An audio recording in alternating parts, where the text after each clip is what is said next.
Good evening and welcome to the Housing Scrutiny Committee on Tuesday, 27th of January at 6 o'clock. It's exactly 6 o'clock. We are in the Town Hall, the Council Chamber in the Town Hall in Royal Leamington Spa. My name is Councillor Peter Phillips. I'm Chairman of the committee, and I want to point out that for those of you watching a live stream at home, of course it's on the YouTube channel, and also as part of this Council's commitment to reducing the use of paper, councillors and officers will be using electronic devices during the course of the meeting.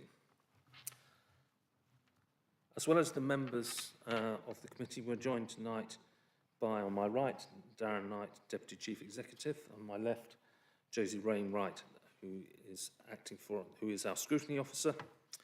In addition, we have a panoply of officers. I'm not quite sure what the collective term is. I'll leave you to worry about that. We have Paul Smith, Business Development Change Manager, Jen Morrison, Project Manager, Simon Hodges, Compliance Manager, Caroline Russell, Landlord Services Manager, Kerry Paget, Building Estates Manager, Nicola Hobbs, Housing Strategy Enabling Manager, and from the finance team, Stephen Leafley, who's the Strategic Finance Manager. Also joining us this evening is our peer support, is Councillor Alison Barnes. She's the leader of Rossendale Borough Council. Thank you, as always, Councillor Barnes, for coming down from Lancashire on a not very pleasant winter's evening. And we're also joined by the leader of the council, Councillor Ian Davison, and the portfolio holder for housing, Councillor Melrose. And of them, have I missed Mr. Dark out in that list? I do apologise.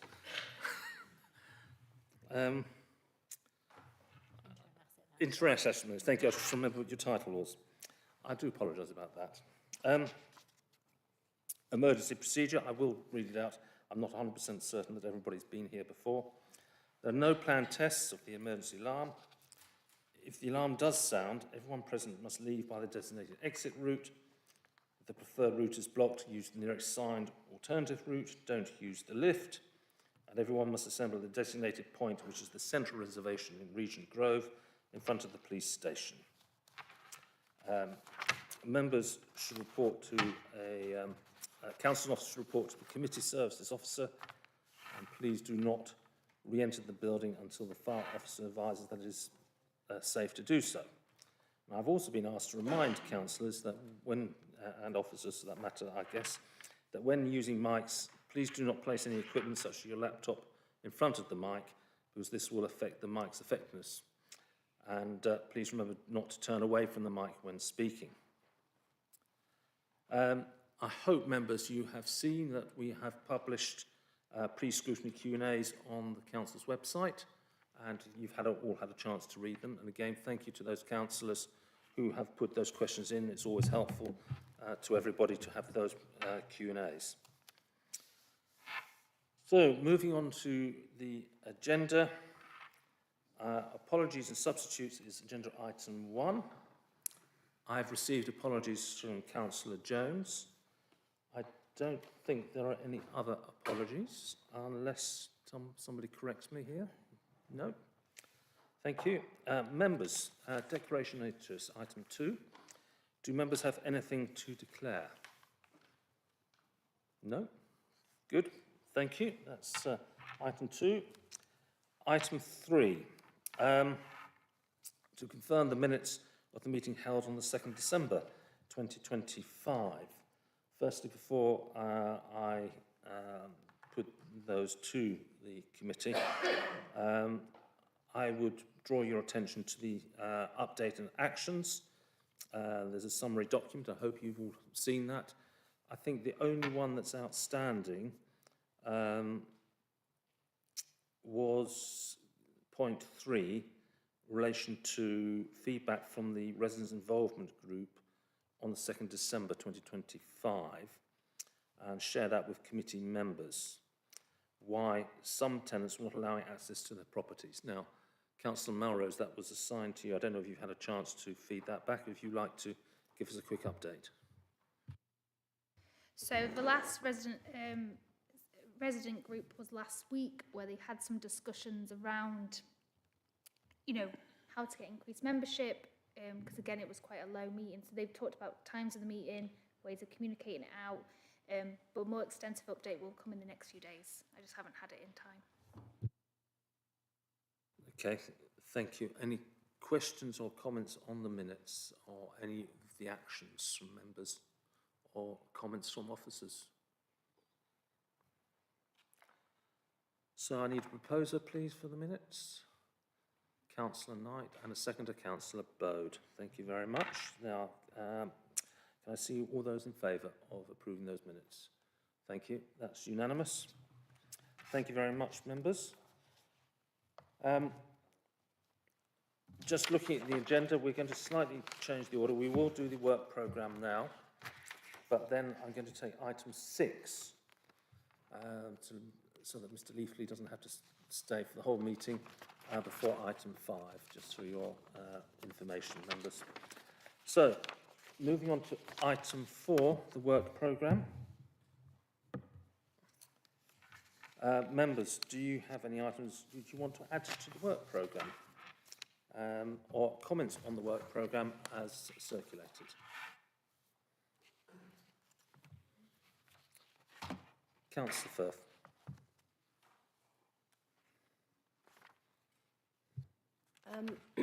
On point 1.12 of the work programme, it is recommended to the committee that they agree a theme for each meeting based on why we're here. The above, I don't know how many there are, 8 bullet points. I just wondered how we would agree that together and how that would work going forward. Which point were you on? Sorry. 1.12. 1.12, okay.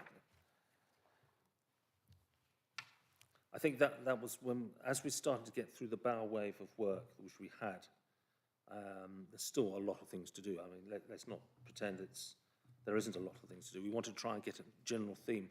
I think as we start to look through perhaps the work programme, what I would suggest is we've got the next meeting end of March, 31st of March, and then and after that, then move towards a much more of a theme. That gives myself and committee services time to actually plan that through. And I think if we could make a note for you and I, and Josie to pick that up, to make it more themed. But I think it's a good point, thank you. Yeah, I thought it was a good idea. Yeah. Thank you. Members. Oh, Mr Knight. Just to add in, I think looking at the work plan, I had to scan through it. I think one of the things you probably will be interested in will be the HQN midpoint review. So HQN did one of the original reviews back in 2024. They're coming in around February time, March, yeah, that sort of time, and they'll be looking at progress to date against the original plan, and then the findings of that will probably need to come back here. And you may want to also ask Damien from HQN to also attend, like Latrice did on the Pennington's action plan. So that's what probably suggest we pick up as part of the work planning. Okay. Because that'll give you independent external assurance on the progress we're making or not making. I thought that was a very useful presentation we had, so I think that's a very good idea, and we'll pick that up. Members, I should perhaps say, to try and kickstart this, looking at these, we've got a really extensive programme on the 31st of March. Yeah, so that's 1, 2, 9 items already. What I'm proposing is that we actually remove the HRI business plan update. We will have an update in the next item this evening, and cabinet papers are being published, and I will be attending the finance briefing meeting on Thursday and the budget review group on your behalf the following week. By the time the 31st of March comes round, Cabinet and Council will have approved the budget for 2026-27. So I'm not sure we're going to gain much of value out of that meeting out having that on the 31st of March. If there are any significant changes between now and the final budget setting meeting, I will liaise with Mr Melgard and Councillor Melrose. I'm not anticipating anything. Councillor Melrose, Councillor Davis, and I imagine neither of you are anticipating significant changes to the budget between now and the... For people who can't see on to Councillor Davis and Heather's fingers crossed, but I take that as a yes. In addition, I suggest we defer the procurement and repairs maintenance contract till April, when we'll have in a better position to give us a more comprehensive update. Now, I'm just going to really then throw another curveball in here. The two notices of motions that were at Council the 3rd of December. Councillor Melrose and I were looking at each other during that council, and we've agreed that they should both come to the Housing Scrutiny Committee. One is on Section 106, affordable housing, and the second on temporary accommodation. So I'm just going to ask if committee services can please add those to the work agenda. Councillor Melrose. Just to reassure the committee, I've been speaking around these two, when potentially we could bring them, obviously appreciating the workload at the moment. So I think our aim was to bring them round end of March, April, appreciating the HRA budget plan, business plan was the priority. So it's on our track, but we need to obviously formally put it on the work programme. Yeah, I think we're going to have to look at what the work programme looks like to decide whether it comes from March or April. I suspect more April than March, but I want to make it clear, not just for the councillors present, but for all councillors, because the motions were passed, comprehensively passed, that we are going to consider those and on the work programme. So, members, having stolen possibly some of your thunder, any further comments on the work programme? Councillor Bird. Yeah, I think on the face of it, it looks like it's a busy meeting for that one with 9 items. But you actually look at some of the items and some are very quick report backs. So we've obviously, I would say we don't need to slip those because they'll take minutes. Who knows?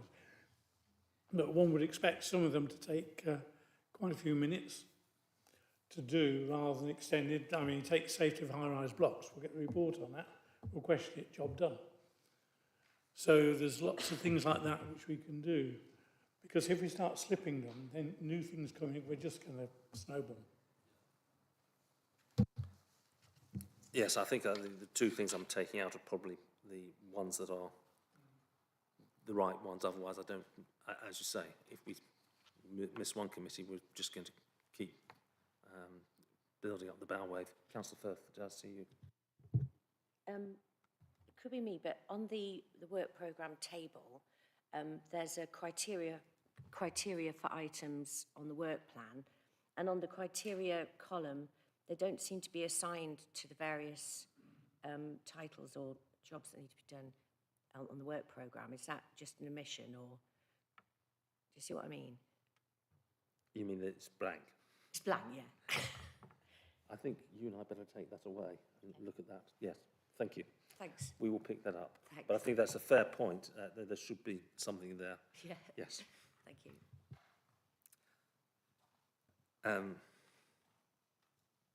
Yes, Councillor Dixon, sorry. I just have some concerns about delaying the consideration of the repairs maintenance contract. Can somebody talk to the timings? I don't know if that's...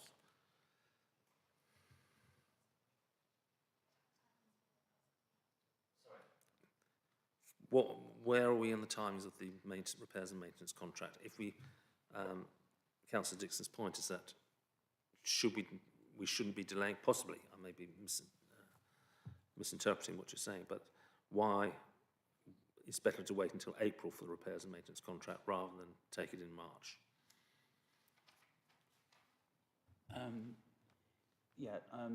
We'll be in a position to award the contract in May. So that's when we're anticipating awarding the contract. So we've taken a report to Cabinet, regarding the timelines for that. So will we have a more comprehensive discussion if we hold it on April the, I think it's 27th or something like that, Yeah. than if we hold it on March the 31st? It'll be a more comprehensive discussion? Yes? Yeah. Yes. Councillor Dixon, you're... Yeah, my only concern is that we've had delays already in this, and it's a vital contract. But yeah, I think I'm right in saying we do have an agreement to carry over during this interim period, as the contract originally stops at the end of March? Yes. And we do have an agreement. Yeah. Putting an agreement in place, or is it in place? Putting an agreement in place, or is it in place? It's not in place as yet, but we are working to put that in place. I think it would be useful to know that that is in place. Yeah, and if you could circulate a note at some point to the committee when that's done. So, Councillor Dixon, I would propose that we move the repairs and maintenance to the end of April, and Mr. Dart will give us an update when the interim contract is in place as a degree of reassurance. What we don't want to happen is 1st of April, fine, that's the thing we all know, but, okay. You okay with that, both of you? Yes. Any other comments, Councillor Bird? Yes, on that contract, have we assurance that the current contractor has agreed to continue on, even though we haven't got anything in place yet? Or are we going to come as a shock and say, I'm not doing it, goodbye? How confident are we that they will actually sign anything? Yeah, the contractors clarified a clear interest in you know, and sort of advised their teams that we're working to that agreement. So we are very confident that they won't walk away. Okay, I think we do put that definitely on the risk register for the time being. I trust that that this will come through, but I think we need to be aware as a committee, as this is the single biggest issue. We know that for our tenants. So we'll leave it with you, Mr. Melgard, to inform us. I think, Councillor Melrose, if it's going offline as well, I think you and I would need a conversation separately. Yeah, okay, thank you. Other comments?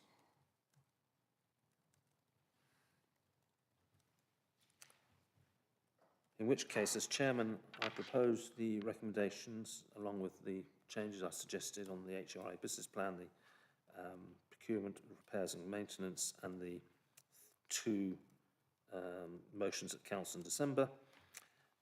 So, as discussed and set out in the report. So I'm proposing it. Can I find a seconder, please? Councillor Barton.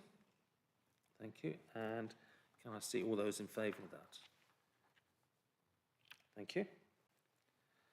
Thank you very much. Right, so as I said, we are going to move on to item 6 rather than item 5. And we're going to try and do a presentation, so I think there's going to be a pause for a moment while we get the presentation up and loaded. Is it up? I can't see that from here. Yeah. Mr. Leathley, can I pass over to you to take us through the highlights of the presentation? Hi, so I'm going to present a short presentation regarding the housing revenue accounts, the budget and rent setting and business plan updates. So local authority housing landlords are required to set rents and budgets on an annual basis. The housing revenue account in the HRA business plan is reviewed annually and uplifted to reflect the changes in legislation, social housing market, asset condition and business assumptions. The council must present a 30-year HRA business plan as a minimum, but Warwick District Council has adopted a 50-year business plan to make sure that we remain viable with longer-term financial commitments. This allows the council to maintain its housing stock, proceed with projects that have been approved by council to service the debt created by the HRA becoming self-financing in 2012, and further debt that has been increased through further borrowing and purchases. Recommendations will rent and HRA charges and the proposed HRA revenue budgets. This is the current timetable that we're following, so it will be brought to the Housing Scrutiny today, go through the finance briefing, the budget review before it goes to Cabinet and to full council for approval. So the actions that were taken in the HRA business plan and budget this year, we've set out a new set of details of assumptions, which I'll go through in this review here. We reviewed the current staffing establishments and growth requirements, including the split of HRA and general fund allocations and the capitalisation of salaries, the cost of remedial works for all high-rise buildings and level of grants and funding we expect, the provision of housing acquisitions and growths that are incorporated, we've refreshed the HIP, the Housing Investment Programme, the capital programme, and we've also looked at the reprofiling of debt and reserve levels throughout the business plan. So areas of staffing growth for housing. Establishment of new antisocial behaviour team with specialist officers, additional housing officer posts to reduce patch sizes and give focus to voids, increased staffing across the income, independent living and estates teams, a new leasehold shared ownership and service charge team, additional posts for complaints, customer standard projects and service development and performance reporting, the building surveying and construction team additional resources for surveying, including specialties in fire safety, assets, data and tenant liaison. In the compliance management, additional resources for management surveying, systems development and administration, and in the housing, the voids repair team, additional resources to manage new repair contracts, surveying, voids out oversight, and admin and coordination. Areas with capital growth, we've included additional monies for decarbonisation, around 6.3 million, and accelerated to EPCC, 2 million of additional funding for remedial action over the next 4 years. Backlogs in relation to aids and adaptations, roofing, windows and doors, central heating replacements will be completed by 27-28, at which point the cost will go back to the historic levels. Improvement in ventilation budgets, which has increased to 600 grand a year, which is in line with current expenditure. This will be again reassessed once the stock survey has been completed and analysed. Capitalisation of staff increased to nearly 2 million from the previous business plan, and additional inflationary costs due to project delays.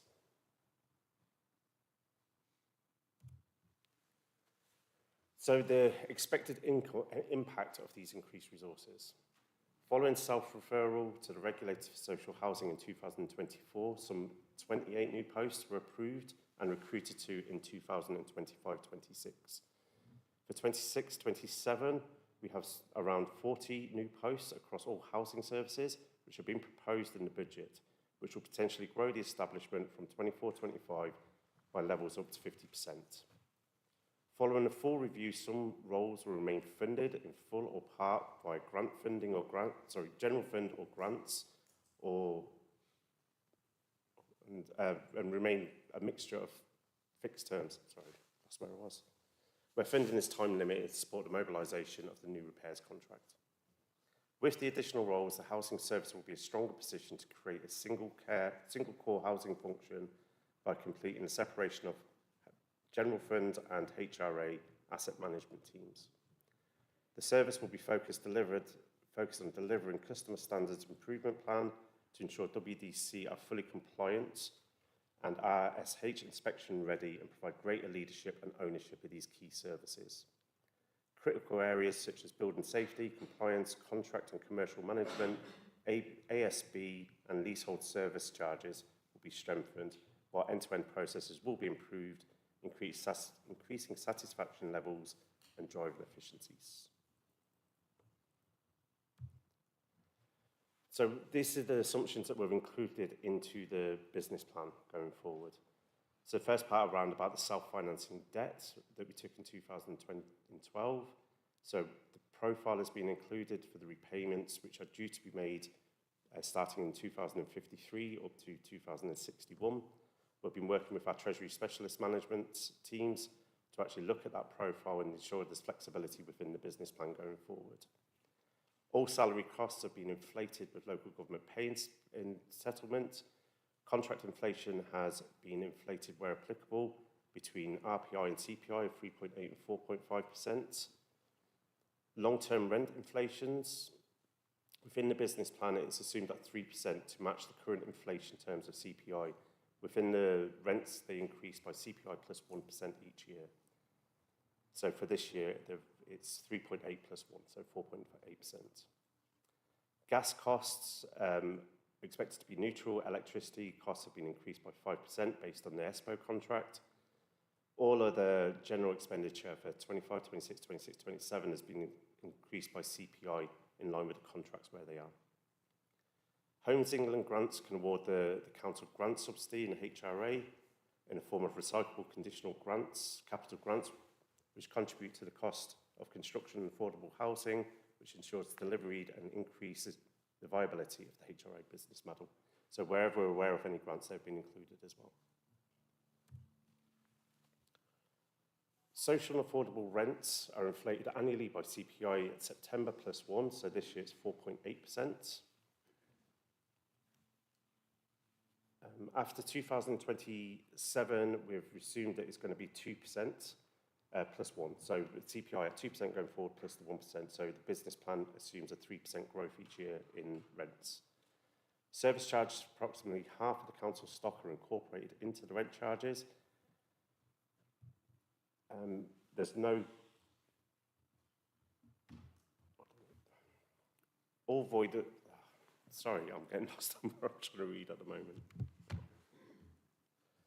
So all void affordable rents will be revised to national affordable rents of 80% of local market rent. Shared ownership, existing leases prior to 2023 will continue to have their rent increased by RPI at November plus 0.5% annually. New shared owner tenancies will increase by CPI at September plus 1. After this point, an average of 3% has been forecast for the remainder of the business plan to reflect the average of the two rent regimes. Affordable rents, all new affordable rents are to be set at the national rent policy levels of 80% of market rents.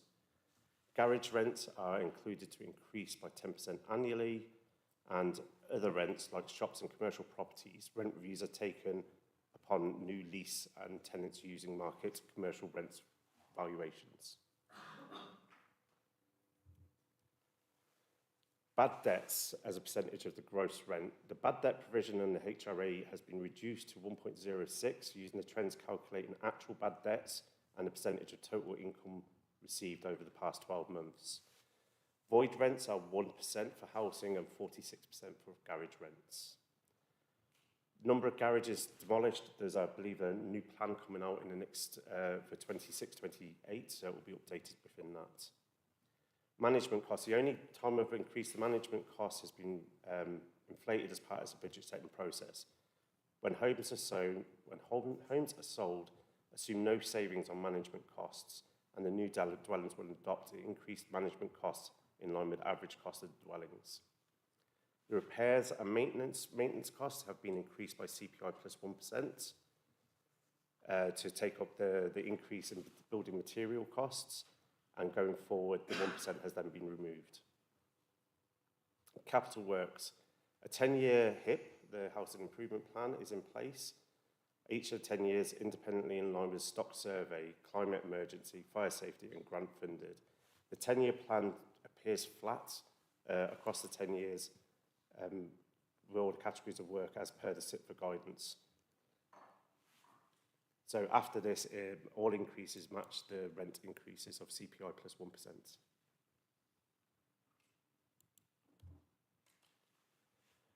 Right to buy sales. During the right to buy policy was changed by the central government, so we're expecting a reduction in the number of right to buys going forward. We'll put an average of 10 properties to be sold going forward within the business plan, with a buyback of 2 per year. The income from the government on right to buys is also changing. So the capital receipts, where previously we only received 50% of the capital receipts, we can now receive 100% of those capital receipts. Those have all been incorporated into the business plan and our expenditure going forward. New homes rents as a mixable mixture of new affordable, social and shared ownerships within the business plan. The interest rate on HRA balances.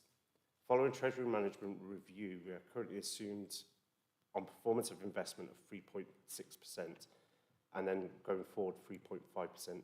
This is basically the interest that we pay on our internal debt within the council by the HRA. Interest rates on our self-financing debt of the 136 million averages out about 3.5% across the lifetime of the debt, so the 40 years. Within the business plan, borrowing is quite hit and miss at the moment on where we are of what the PWRB think it's going to be. We're expecting it to come down. So what we've done is we've set an average of about 4.5% on any expected borrowing costs going forward within the business plan. Depreciation within the business plan is set at 75 years.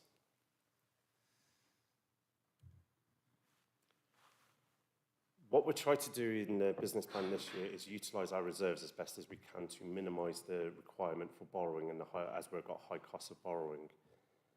The reserves will never go under a minimum level that was set, which is at the moment we've got a 6.5 million of where we're never going to, where we're aiming to. The 4.1 has actually been updated now because it isn't 4.1, it is up to the 6.5. Within the HRA, we always keep a minimum reserve within the HRA General Reserve of 1.5 million, which continues. The Capital Investment Reserve, the intention is to actually utilise this as best as possible, and it's assumed in 3031 we'll not have the funds. I should say we will have the funds to operate to cover the deficit. And the Major Repairs Reserve, this is the reserve that's kept for the Capital Works programme and to improve our EPC ratings and our general stock that we currently run. It also provides funding for the high-rise cladding remediation, and it will increase by an estimate of 5 million. Oh, sorry, the high-rise, which has increased by a minimum of 5 million.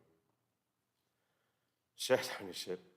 Currently, the balance on this reserve has been fully utilised within the balances going forward, and is estimated to be 300,000. The right to buy, again, wherever possible, we have utilised the maximum amount of these reserves.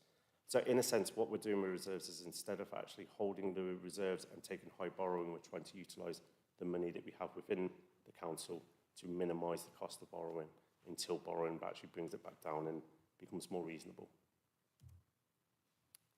And that's the end of the presentation. If anyone has any questions. So, thank you, Mr. Leathley. What I have asked, you may or may not have seen that in the seen this is not, presentation is not in there yet. I have asked committee services if that can be added in, so that anybody wants to look at this, a member of the public or whatever, can actually see these slides. So, as we said, the report's going to be discussed at the finance briefing on Thursday, and again at the budget review group on the 4th, before going to cabinet on the 5th. So, members, questions, concerns, comments? Councillor Barton. Thanks for that. Very quick. I could probably come up with 100 questions, but I've forgotten by now. But a couple of things that caught my interest. You said that in 2024, I believe, we had 28 new staff. Did you mean to say that in 25, 26, there'll be an additional 40 new staff?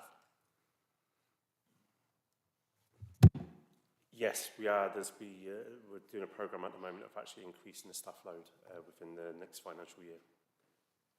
So my question on that would be, how much of the income from rent do we spend on staff once those 40 other staff have been employed? I don't have that figure to hand, but I can get it to you. Within the business plan and within the HRA, not all of these staff, new staff, will be funded from the HRA, basically the rents. They'll be in capitalisation, and it's part of the estates team as well. So it will be part, some general funded and some HRA, but I can get all that information. Yeah, that'd be interesting to see, because I've just been on my calculator, and I must be completely wrong, but it seems that we might be spending about 50% of our income on staff I might be completely wrong there, so it'd be interesting to see. And back to right to buy, which is something I've never believed in, selling council houses off. Could you expand on that a little bit? You went through it quite quickly, which I don't blame, that's okay, but I didn't understand this. If you go on to it, this buyback from the government, this 50% current government and all that, I didn't really understand that. If you could, please. I will try my best, but I'm not an expert in this area, unfortunately. I'm kind of covering this Where a am little bit. So the right to buy, the new Labour government came in and changed the policy on right to buy, where previously we didn't retain the full capital receipt. Yes, part of it did. But now, going forward, we can retain the full capital receipt. The difference being now the discounts are a lot less, and it's a lot less favourable for right to buy. So we're expecting quite a dip in the amount of right to buys we actually process and actually complete a year. I think previously we were circa around 30 a year, now we're planning for about 10 a year. Right, yeah, okay, I get that now. And you said it's offset by 2 buybacks. Do we actually buy them back for whatever reason? I didn't quite understand that either. Not necessarily right to buy. Sometimes, yes, when they come back on the market, we have first right to refusal, and certain houses we will buy back. So we're putting in the plan an expectation of 2 a year.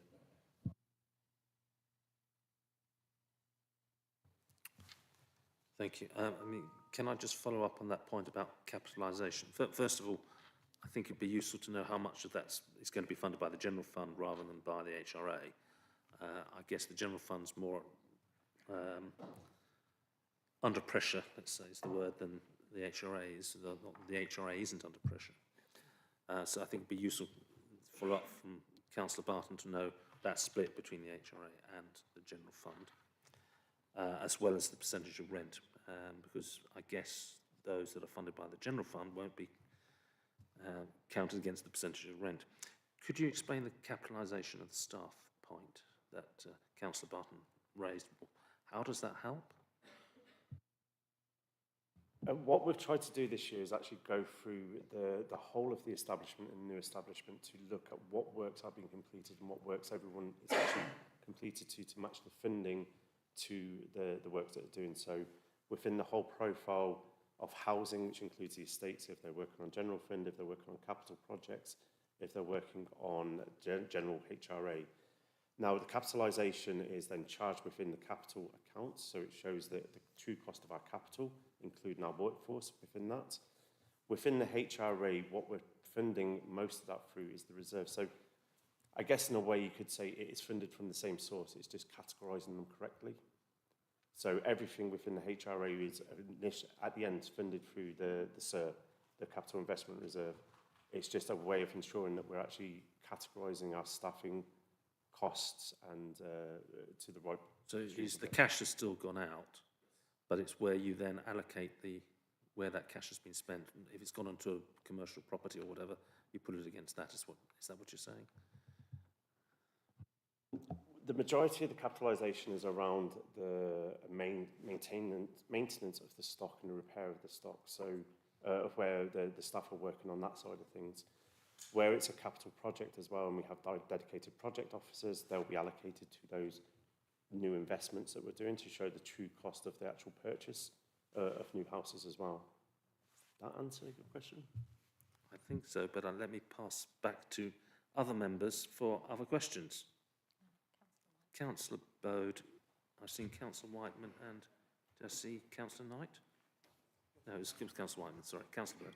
Yes, I have a number of questions. The first one is relatively straightforward, I think, is about leaseholders and how we're going to be impacted by the government changes to leaseholding. We take that into account, are we aware?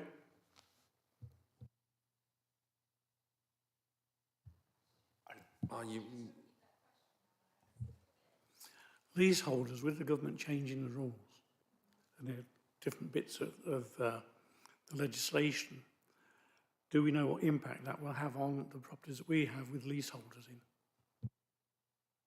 So obviously you're on about the government announcement today around leaseholders, which is around that 250 they're going to cap it and then reduce the rate. So obviously that announcement came today. So I think that's got to be, but we need to do an assessment of what impact that would have on the stock, whether it is a leasehold. So because I appreciate it's only today that the announcement came. Yeah, well, they have done other ones in the past, but I think what we need to look at is not so much how this change affects it, but the drive of the government is to get rid of leaseholding. So we need to be aware, and that needs to be on our radar. How does that impact us, particularly on where we have blocks, maisonettes or whatever, where some are let and some aren't. So I think there's an issue there that we need to be looking at. Are they leased or are they owned? Or are they both? As well as... They own the property, but because they're part of a block, Oh, it's a they're lease. part their Okay. lease Yeah. to do the repairs on the block. Okay, so I think there's a question to the finance team and the portfolio holder there that needs following up on. It's a good point with all the changes. Yes. Keep going, Councillor Bird. You said you had a number of questions. Oh, yes, I do. On the central heating replacement programme, what are we actually replacing central heating with? Are we putting heat pumps in, or what are we doing? Because we'll get to a stage where we can't put anything in gas.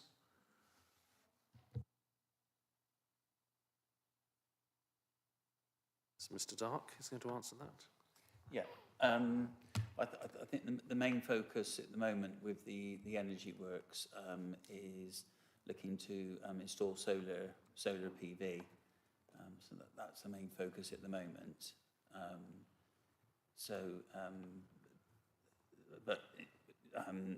It's Caroline and Paul's team that are dealing with that particular project. So maybe Caroline would be best. About the solar? No, I said the main focus at the moment on the energy works is the solar PV rather than installing heat pumps, isn't it? That's my understanding. I believe so, but that isn't the project that Paul's doing. Sorry, yeah, I believe so, but the project that Paul's team, that my team is dealing with, is about the Wave 3 funding, so it might include solar, but we're looking at how we can look at that. I can provide further information after this meeting, if that would help. I'm just thinking if we concentrate on solar, then that's not going to be sufficient to heat a house. Mr. Hodges. So the current heating contract and the programme for general heating replacements fills within my compliance team. So at the moment, as you know, we have D&K Heating as our current contractor for gas heating systems. There is also a mandate to reach an EPCC by a certain date as well. The most effective, cost-effective, but also the most effective in terms of fuel poverty and heating a property at the moment is still to replace like for like with a gas heating system. Solar panels and solar panel installation will only provide you with the energy to power something that's electric, whether that be electric storage heaters or air source heat pumps or whatever. There's obviously clearly a much larger investment required though to install air source heat pumps, and there needs to be other factors that need to be taken into consideration into a build in order for air source heat pumps to be effective. So at the moment, the current programme, as is budgeted for, that I have at the moment, for heating replacements will still be like for like with gas heating as it stands at the moment. But there are capital improvement projects, smaller projects to deal with smaller numbers of properties to bring those up to the thermal improvements that are required. Does that? So we'll not be bringing our local authority housing up to our net zero standard? We're not doing a retrofit yet, we're just doing a straight replacement and not an upgrade? So, in the volumes, in terms of cyclical replacement of normal heating systems that are required at the moment, we can only do that through replacing like for like. It will require separate capital budgets, capital investment, in order to make that, to absorb those significant projects for alternative net zero solutions. Can I ask a question? When's the Cabinet going to be looking at upgrading our heating to our net zero standard? Because it seems daft that we're replacing things that we know are going to go out of date and don't meet our net zero standard. So we've got two standards for the population. Doesn't seem right. I think that is that a Councillor Melrose or Ms. Russell? So we are currently working on a project which has been funded through the Wave 3 Warm Homes project to bring our properties up to an EPC3 through doing decarbonisation and retrofit works. We're starting on that. We've started on it last week, so the contractors are now on site, and we're working on the worst. We're starting with some of the worst first, so we're aiming on bringing those up first. We came in the summer of last year, I think, to the Scrutiny Committee to discuss that. So if it would be helpful, we can do another note to provide an update on that programme and where we are and what our intentions are and the properties. Would that be helpful? I think that would be helpful. I'm offering work out to my team. I think that would be helpful because the council has, I think it was in 2023, given some fairly clear direction on this. I think it would also be useful to know at the same time the differences for the costs for tenants, because I think that's the way energy prices are all over the place, even now, 5 years on or 4 years on from the invasion in Ukraine. I think it'd be useful to know if tenants are going to be seeing a reduction in their bill with these new programmes or not, because I think that's important, that we can show that we're actually delivering more than one thing at a time. Councillor Davison, I can see you wanting to come in. Yes, almost a favourite topic. Thank you, Councillor Bode.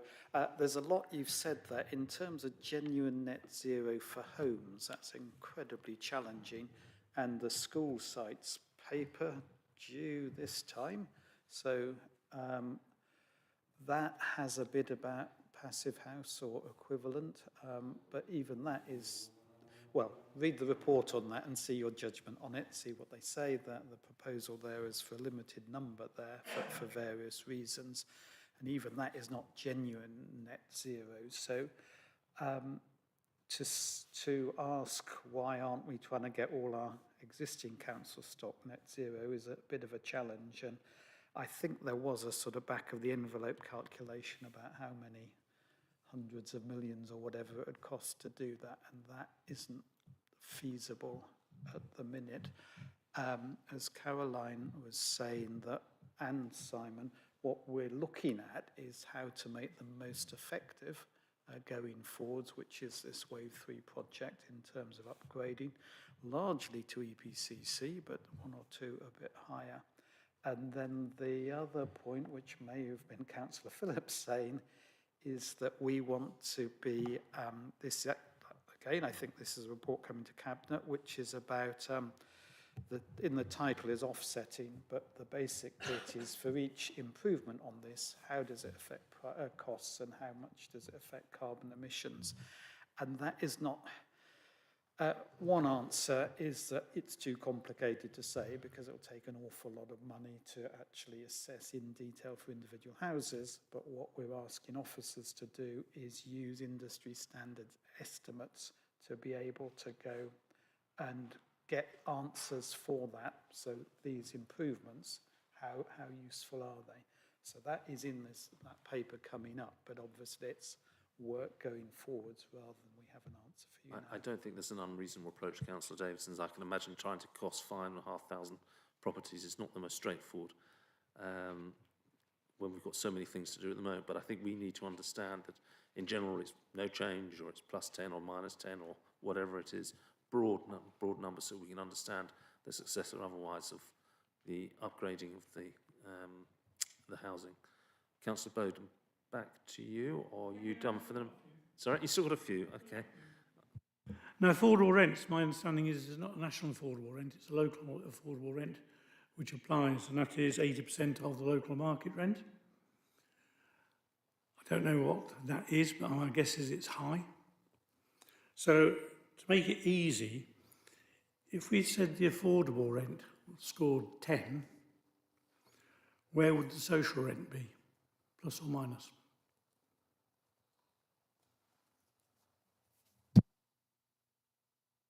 Councillor Murrow, somewhere in the papers there will be that answer. Not in the papers in front of us, but in the papers for the HRA budget and business plan, I would suspect, from memory. I can calculate it from that. I'm trying to do it from your 10. That's where I got lost. So if we go If from my 10 makes Yeah, it difficult, just yeah. use So- use some other numbers. Yeah, so if we go market rent is 100, affordable would be 80, social rent would be 30. Is that 30? Not 30. No, it's not 30. 50, ignore me. 100, 80, 50, minus 30. That's where I got 30 from. So all these voids that we've got are going in at the higher rent by a 20% increase in round numbers. So all the voids we have, I'd say roughly, I couldn't say 100% every single one of them would be up to 80. There might be some at that 30, depending where it is. But our voids, don't we have to set the rent at the affordable rent? We can't set it at social.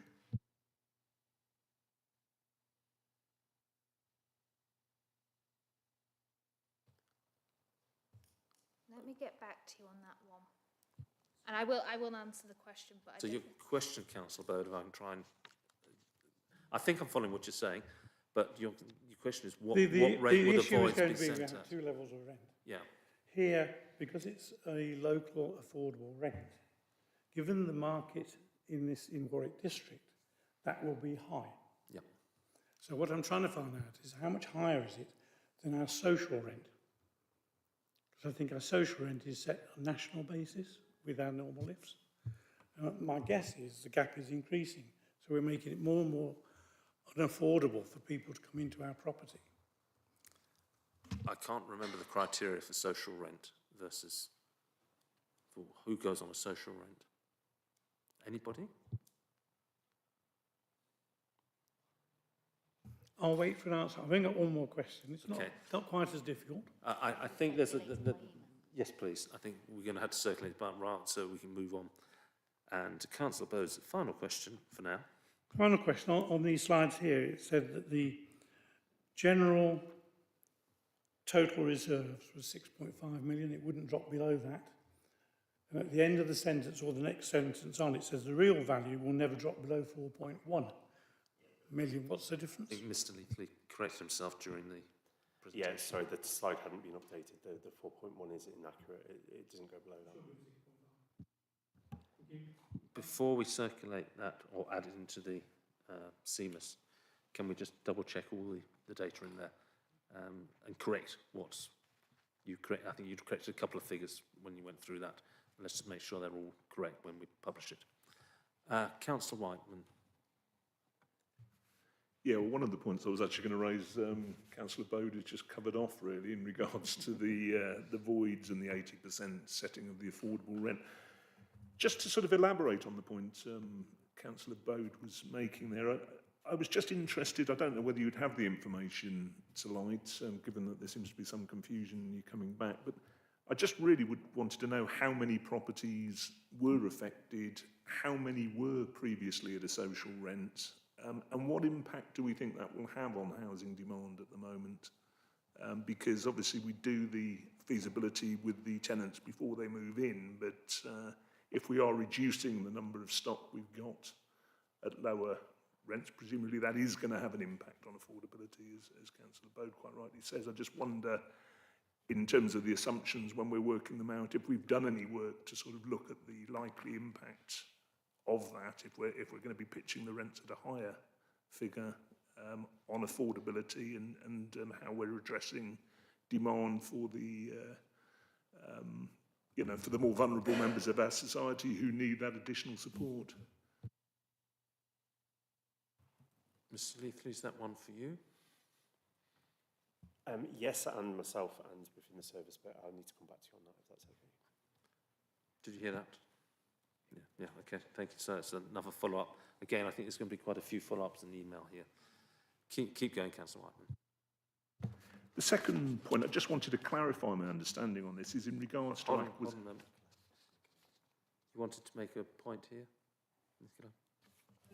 I was just going to say that the levels that we have for affordable or social rent are set based on our planning documents that are based on need assessments that are done, and they're then set out in our local plan, and we're just redoing those at the moment. So whenever we're doing new builds or new developments, and we have a certain percentage are affordable, the mix of how much of those are affordable, how much of those are social rented, and how much of those are shared ownership is based on a formula that was set out in the local plan. And that's set, and we're just re-looking at it at the moment. Okay, thank you. Because my understanding was historically we had a very low number of affordable, sort of 80%, you know, and far more of our properties were pitched at the social rent, probably because that fitted in with the housing demand and our, you know, and our social compositions. We were. Yeah, absolutely. And I can come back to you, but I think out of 40%, so we ask 40% of affordable homes to be built on a site. Out of that, I think it's 60% must be social rent, so the largest. I think 25 is affordable and 15 is a sort of shared ownership type market sale property. I'm pretty sure that's our breakdown, but I can come back because I haven't got it up. And that's set out in our planning policies. Yeah. And we're just redoing them at the moment. So we have something called a strategic housing market assessment, and we're just going through that process at the moment. But if a policy decision's been taken to pitch all voids at the 80%, that's going to affect our composition. And I'm wondering how the two pieces of work are kind of pitching in, because you're going to end up with a higher proportion of affordable housing at 80%. Yes, well, it would be the number that they've allocated to be voids at 80% that I suppose is what the question is. It will depend how many voids there are and how many are affected by that, but it's not being covered by your underlying piece of work of, you know, what sort of percentage of our housing do we need to pitch at 60% to meet? Councillor Melrose, yes. Just to go back on the mix of what that 40% is. So the affordable housing supplementary planning document is it's 60% affordable, 60% social, 25% affordable, and shared ownership of other intermediate affordable is 15% of that 40%. So it's percentages of percentages. But I'm happy to circulate that round to make it clear for councillors. Yes, please. I think actually in general the officers have been asked to come back and they all send their answers through to committee services, and Josie will pick it up. And I guess, Councillor Davis, and I've got a remark to make, but maybe you can address that. Just quickly on the percentage of market rent, it's really complex. There's a table which we're coming round on, Appendix 6, but currently it doesn't have whatever the numbers in each of the categories, so I'll try and get officers to put that in for you. I think also something at some point, and without diving into the South Warwickshire local plan, we need to understand if there's going to be an impact of the South Warwickshire local plan on that, given that we are a stockholding council and Stratford aren't. So I think that's also something we need to understand as a committee, maybe not at the moment, but certainly I think we would like to know what that impact, if any, is going to be. Councillor Whiteman, did you have any more questions? I just had a general sort of query on the acquisitions within the document. So you were saying that from, was it 2930, am I remembering that correctly, that there's this kind of desire for about 20 additional acquisitions each year? What the business plan includes is all projects or acquisitions that have been approved through Cabinet. So when we go out and buy a new block, they're already included. What we've actually tried to show is obviously the rents are going up each year, and we're showing that we're actually put costing in going forward within the business plan to acquire a minimum of 20 houses to make sure that that costing is in there and it's affordable, to ensure that there is still development within the business plan. Okay, no, thank you. So that's just kind of like a contingency for a base level of acquisitions. There could be more. In terms of the, I mean, this kind of doesn't so much go to the budget, but I'm just wondering, I know historically we were looking at sort of joint ventures. I know there are issues with joint ventures, but from a financial point of view, it was kind of hoped that the joint ventures in use of Milverton Homes would be generating revenue that we could use, because there's an awful lot of demands on the HRA, and obviously the amount of stock, one thing is driving the affordability of all these demands, the rents that we're getting from the stock. I'm just wondering now, you know, with the issues we've got, have we kind of almost written off the delivery mechanism of joint ventures and the use of Milverton Homes? Because it does strike me it was quite significant sort of anticipated benefits, and it's a little bit of a concern if that has been completely written off, albeit that there are, I'm quite aware, you know, some sort of management issues at the moment that we're in the process of addressing. Councillor Melrose? I'm going to be very, very careful because I don't want us to get to a position where Darren Knight scream we have to go in confidential session. But in essence, no. Obviously, Milverton Homes and the joint venture is in a specific site. I think in terms of the site you're discussing, I think that's not a viable option, but there may be a future, it might be the right mechanism, but I think that's a site-on-site basis. Obviously, with the gains of Milverton Homes and all that, we've had to, I'd say, put prudish assumptions, because obviously Milverton Homes is a company not that is owned by the council as a shareholder function, so that operates different to the HRA plan, but there is linkage. I will be very, very cautious because I appreciate we're in public session at the moment, but obviously if we want to go into confidential session, we can. I wasn't proposing going into confidential I session. I think don't think we needed to go specifically into commercially sensitive figures. It was more just a general principle thing that whether we are still actively reviewing that delivery mechanism and still exploring the possibilities. Mr. Knight takes this one. No, Milverton Homes is an active company with its joint venture, helping to bring forward the site in Kenilworth. The business plan for Milverton Homes is currently being refreshed at the moment, and so once that's ready, members will see the business plan. And we've also recently just increased the specialisms and capacity within Milverton Homes with the appointment of two new executive directors. So Milverton Homes has been strengthened. It's got its joint venture. It's operating, but it's got to maintain its focus on its delivering its existing priorities. And then we've got the annual business plan review where we refresh its objectives and its purpose. That's an ongoing conversation as well.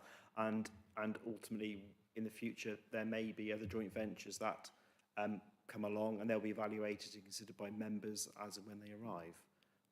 But I think that's probably a place where we... I think that rather than take up the Housing Scrutiny Committee time, this is probably more of a finance and cabinet issue. Councillor Davidson, you wanted to say something? Just a couple of things. One is it's due to come in March, the business plan for Milverton Homes, but to just emphasise it is for market rents, so it's not about social or affordable housing, it's trying to work on that.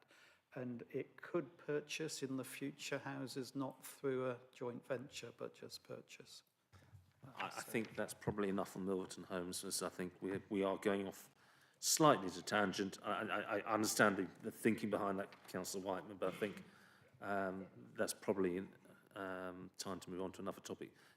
Are you still got another one of your... No, I think that's fine. Mr. Knight. Just to follow up on a question from Councillor Barton around resourcing. So obviously some of the roles we've added into housing will be fixed term, so they will have a defined start in the end. Last year, the previous head of housing started work on a structure, looking at housing, how to strengthen it. That work was then validated by HQN, who did a benchmarking exercise against their resources of a landlord, their stock size. And then when the new head of housing has come in, he's picked that work up and concluded that, which is then being pushed through the HRA business plan to see if we can afford the resources we need. So there has been a lot of work behind the scenes, Councillor Barton, in terms of how we validated some of the roles we needed and benchmarked it through some external support. I think, Mr. Knight,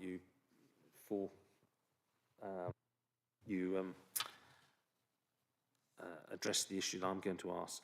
Is really, I think, one of the things we could really do with as a committee to understand the fundamental change that's come on in housing in the last 3 years is look at a table, say, from 23, 24, 24, 25, 25, 26, 26, 27, by function headcount, full-time equivalents, obviously. So we can actually see what additional resources we've put in, I can actually understand as a committee the additional resources. So I think it's been positive that we've got definitely more resources in particular areas, but I don't know if we've gone from 20 to 100 or we've gone from 400 to 500. Clearly, it's somewhere in between those two extremes, I know that. But I think that'll be really useful to see the trend of headcount. I'm not sure whether I'm looking at finance or I'm looking at Mr. Melgard in his absence or Councillor Melrose, but I think Councillor Melrose, either way, it falls under your remit. It does, but I can get, HR have been looking at the establishment, so I will ask them if they've got a head count of where the departments are, so we can get that table. And it would also be useful to have an updated organisation chart of the housing team at some, obviously within the limits of what can and cannot be confidentially shared, because we are talking about looking to you to drive that, Councillor Melrose. Members, back to you. Any other questions on the HR budget? I think then, Councillor Dixon, just caught me. Apologies. And I feel like this is a stupid question, but I wonder if you could explain how the ESPO contract works for our electric. And my thinking behind it is we're expecting an increase of 5%. I'm just wondering how much of that is mitigated by our self-generated electricity in housing. Do you mean solar or biomass or what? Yeah. Well, yes, we are, we're hopefully our stock is now generating more electricity than it was previously. And yet, prices Mr. still Hodges, going up. or yes. As I'm often reminded, there's no silly questions, is there? I get what it's saying. But our ESPO contract is for all of our corporate expenditure of energy, so our gas, electric, biomass for the crematory and that sort of thing. Obviously, residents are responsible for their own energy bills, and whatever solar we've installed on their HRA properties reduces the amount that they will be paying in electrical bills. So we don't see that information in terms of kilowatt hours saved earned. We do have a feed-in tariff of the original solar panels that were installed before I started with WDC, so I think around sort of 2010, 2012, I think there was a large wave of solar panels installed that all went onto a feed-in tariff. That still generates about £60,000 income to WDC each year. There are issues in how that is recruited these days, and access to properties to obtain meter readings on a regular basis, which is now required, but we are working on that. But technically speaking, it is the only income or the only chance opportunity we get to see what the impact of our green energy reduction produces. So Okay, thank you. Okay, members, I think that's all we need to cover on the HRA business plans. Thank you to Mr. Leathley. We don't need to have a vote on this, it's just to note. And so, members, I'm going to take you back to item 5 on the agenda. Consumer standards improvement. If you haven't realised, there was an addendum to Appendix 2 published yesterday on CMIS, which detailed further compliance and clarified further compliance information. But first of all, can I pass to Mr. Smith, please, to give us an update? Yeah, thank you, Chair. The briefing note provides an update on the Consumer Standards Improvement Plan. It sets out progress against the plan, current compliance performance, and the assurance arrangements that are now in place. There are currently 141 actions in the plan. 62% are completed, 31% are underway, 7% are scheduled to start later in the year and are considered on track. Overall, it's considered that progress remains on track, with further actions completed since the last report, including policy approvals, improvements to tenancy update visits, and continued work on building safety requirements. Statutory compliance across gas, electrical, asbestos, water lifts and Legionella remains high. with most measures at or above the 99% level. Fire safety remains a key area of focus, with overdue actions reducing month by month, but still requiring sustained attention. Repairs performance has improved overall, although there's a temporary dip in emergency repairs, which the figures will show in November. This has been investigated and addressed with contractors. Stock condition surveys are progressing well and are expected to reach at least 90% completion by June 26, and the number of non-decent homes is reducing and is now managed through a programmed approach. We're able to provide governance and assurance that's been strengthened at an officer level, with there being 3 officer groups now for complaints, performance and building safety. And there continues to be regular reporting to the Compliance Board, Scrutiny Committee and Cabinet, supported by internal audit and the independent external reviews. Finally, in the briefing note, there is information regarding the Regulator of Social Housing proposed amendments to the consumer standards, and they're consulting on updates to the new competence conduct standard and bringing in for private registered providers, so that's housing associations, the same rights that local authority tenants have to access information. There are some minor updates to the Consumer Standards Code of Practice because of these changes, but interestingly and importantly, there's a proposal to introduce a new KPI measure to add to the housing provider's annual return in relation to electrical safety obligations. Consultation responses are open to officers, members and tenants. Closing date is the 3rd of March for any responses via online form or email. And I put the link to the regulator's consultation page in Appendix 4. Thank you, Chair. Thank you. Members, consumer standards improvements then. Comments, questions, please.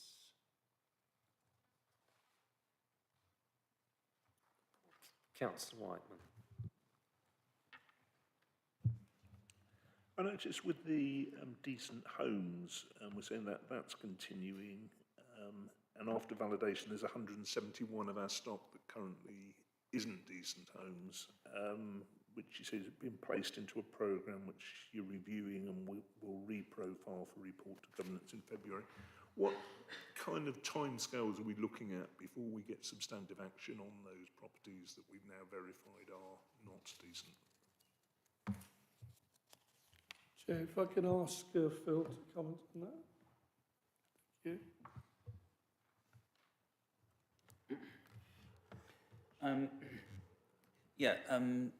We're going through a process of surveying, validating that information and that work. So the database would indicate that the properties are not decent, but we're going through a process of carrying out the surveys we mentioned we're looking to complete.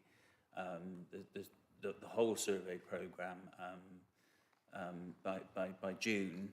Hopefully within the next 2 months we will have surveyed all of the properties that are failing decent homes to get confirmation whether they are actually failures. We're finding when we're carrying out the surveys that around 30% of the properties do actually fail decent homes. So it's around the data that's telling us it's a failure versus the fact that they actually do fail decent homes. Just so I'm understanding, so you report saying that you're showing 171 and that's supposedly after validation. So when you say after validation, are we saying that that's some sort of statistical analysis, or do we know that those 171 homes aren't decent? Because I read it as after validation that we would actually know, that those properties didn't meet the standard and we needed to get on with the rectification. We know around 50 of them are failures, which we are progressing with the works to carry out kitchen, bathroom, roofing or window replacements. We don't have any serious category 1 housing health and safety rating failures. So we have one particular issue, but generally we are looking at tired kitchens, tired bathrooms, rather than, you know, things that are life-threatening or falling apart. So most of the referrals that will be made into the plan works team will generally be done within a sort of 3 to 6 month period if it's not desperately urgent. What you have to remember is that Decent Homes has a kitchen can fail Decent Homes because it's not in good condition and is old, but it doesn't mean that it's necessarily falling apart, if that makes sense. So Decent Homes can put both a condition and it can put an age to a component. But presumably we would have to be addressing any that we identify don't reach the standard, whether that's age or more serious issues, you know, which require swifter action. So really the purpose of the work is a kind of prioritisation of how we're tackling these. And you're saying, and the wider survey is still ongoing at this stage. So there may be more that are identified, is that right?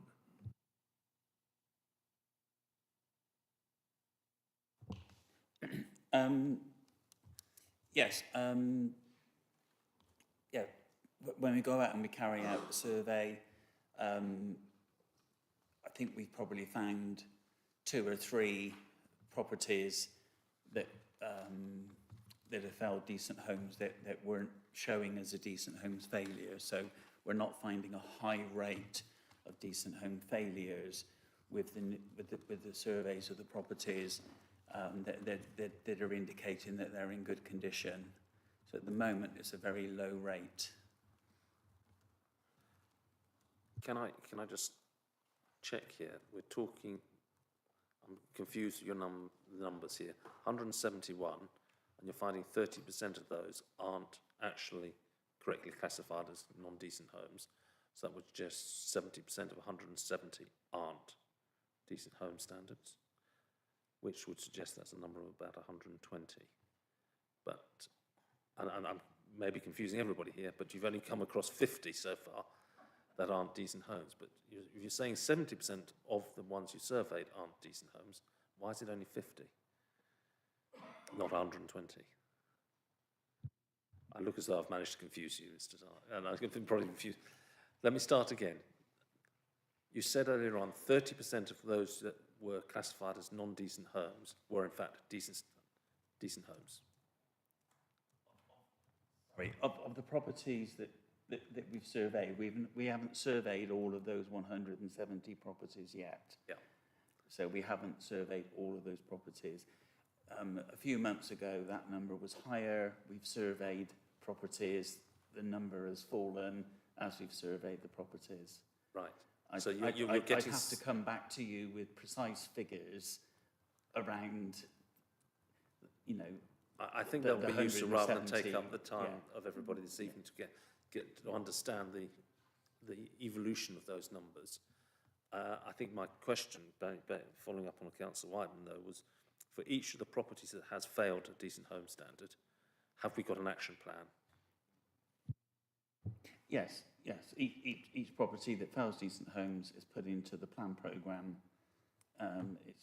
It's passed to the plan programmes team, and it's put in the kitchen programme or the bathroom programme. In one case, we're looking to move the resident out of the property. Housing are working on moving the resident out of the property, so we can actually carry out the work. Okay. Important one, so we talked about communications. Do the tenants know that they're going to get a new kitchen or bathroom or whatever it is? have we communicated with them that they're going to get an upgrade later on this year? He's talking about 6 months. Yes, our surveyors will tell them that they're going to be put into the programme, and then when they go into the programme, there'll be a communication from the project surveyor that's responsible for the kitchen programme or the roofing programme, letting them know that they're on the programme. There will be a survey that gets carried out before the work is done, so there'll be contact to say we need to come and do a survey. That's obviously going to be the detailed survey to check and specify exactly what work is required.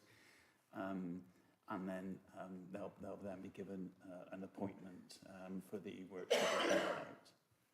And are we going to get a form of feedback from the tenant after the upgrade is done? Because I think that's a key touch point where we've got an opportunity to learn what went well, what didn't go well. Yes, we do. We do customer satisfaction surveys on all of our programmes.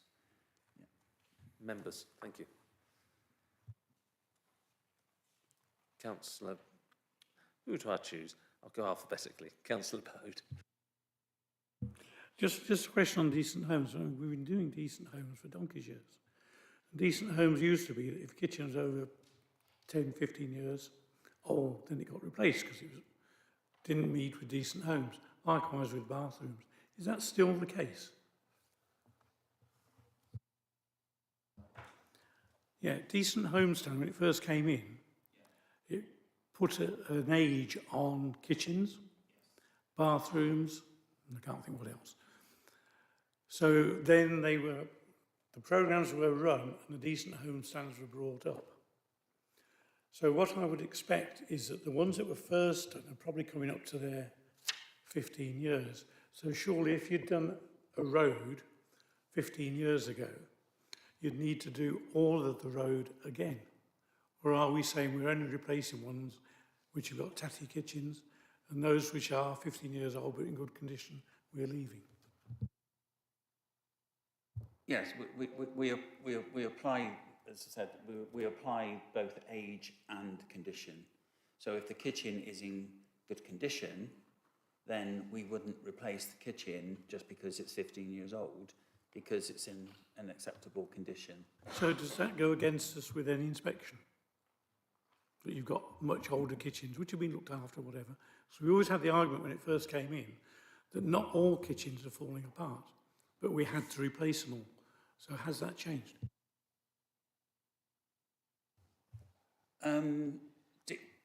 Decent Homes has always had, in terms of the standard of repair, Decent Homes has always had both condition and age as an indicator. So it's always been that way. Many organisations, when they did their Decent Homes programmes, decided to just purely work on age. Some of that was because a lot of work was outsourced to contractors, and contractors were working purely on the age. So Decent Homes has not changed. It's probably just the approach, the approach that's been taken. Yeah, I'm not aware we had that flexibility, and I don't know when that changed. Because I think that might have been under my time as portfolio holder. And it stopped. Yeah.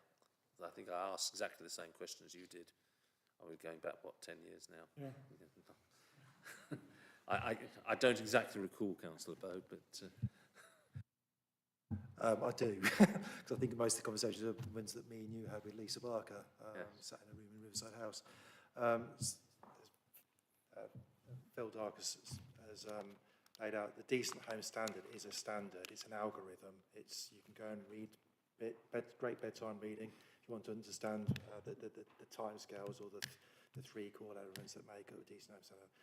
Our housing improvement programme does work in line, and our budgeting for replacement kitchens and bathrooms, windows and doors does work, and has always worked within the life cycle, directed life cycle as per Decent Homes, and actually works well within the Decent Home Standard actually. For example, bathrooms is dictated 30 years in Decent Homes. We actually have a 25-year life cycle built into Active H for kitchen bathroom replacements. It's unfortunate Steve's not here because I've also been doing a lot of work with Steve over the last year and back 10 years ago, which is actually modelling what an average bathroom costs, for example, how many bathrooms we have across all our properties, and therefore what the budget needs to be on an annual basis. And that doesn't always add up, and therefore there is at times where could be perceived as a decent home standard, but it is not actually a decent home's failure, because although age might be a factor, condition is still good. There is still an opportunity to, for want of a better word, sweat that asset for a little bit longer and defer its replacement until such time as it actually should be replaced, rather than doing it because it's 15 years, hey ho, let's go and spend another £5,000 on a replacement kitchen. So hopefully that's a lot of the conversation we had in 2016 after the... My recollection is broadly similar, but is... Yeah, it's about smoothing and modelling. Smoothing it out, yeah. Councillor Dixon.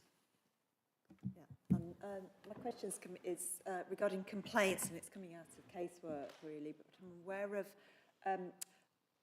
it's a bit about the process of complaints and how do we decide, how do we fix the point when a complaint is satisfied? Maybe to give you a little bit of background, the casework that I have, the work was considered finished and the complaint satisfied because they didn't hear from the resident again. Now, actually, there were missed phone calls. He was unable to contact the. So, Councillor, if I understand you saying it was default no response equals satisfied, rather than a positive response. Absolutely. Yeah. Okay. Who is that? Ms. Russell or Mr. Smith? Yes. Yeah. Yeah. So we receive a complaint. We then investigate that complaint, and there may be a number of actions and issues that need to be addressed whilst that's being investigated.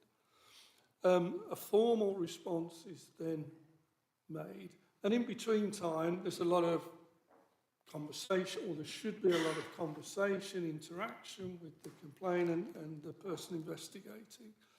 The decisions made is whether it's upheld or not upheld, and whether there's any potential compensation.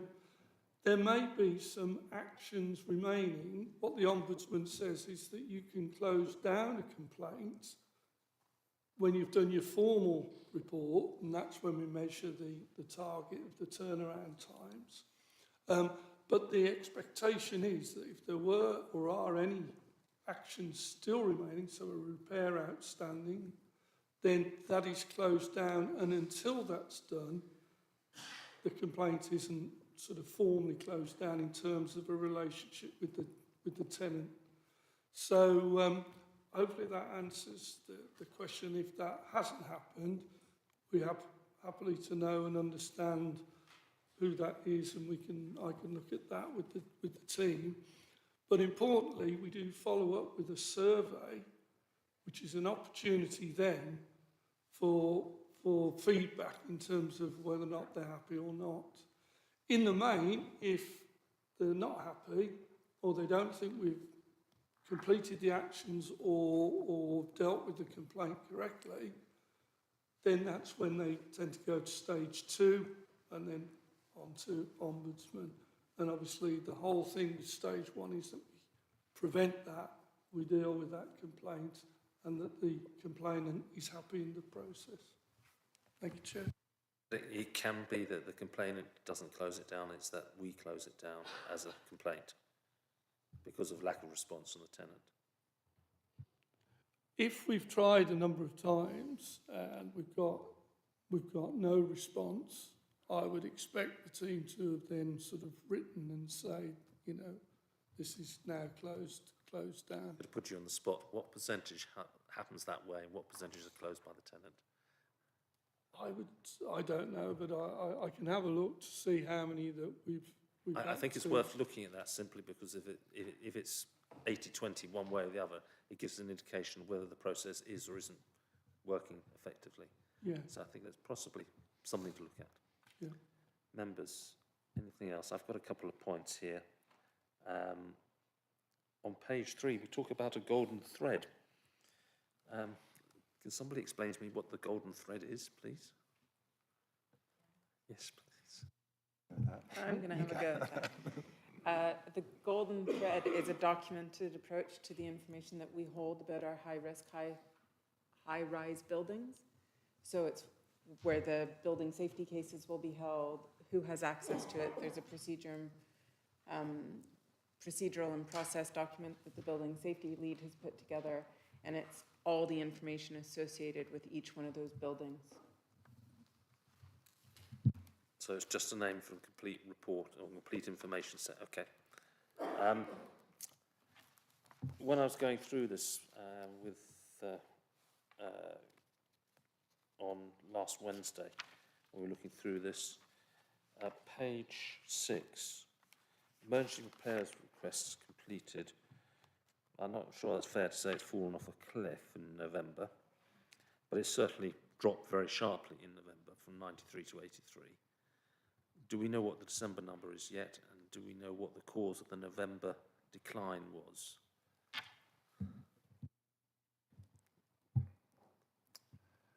Emergency repairs.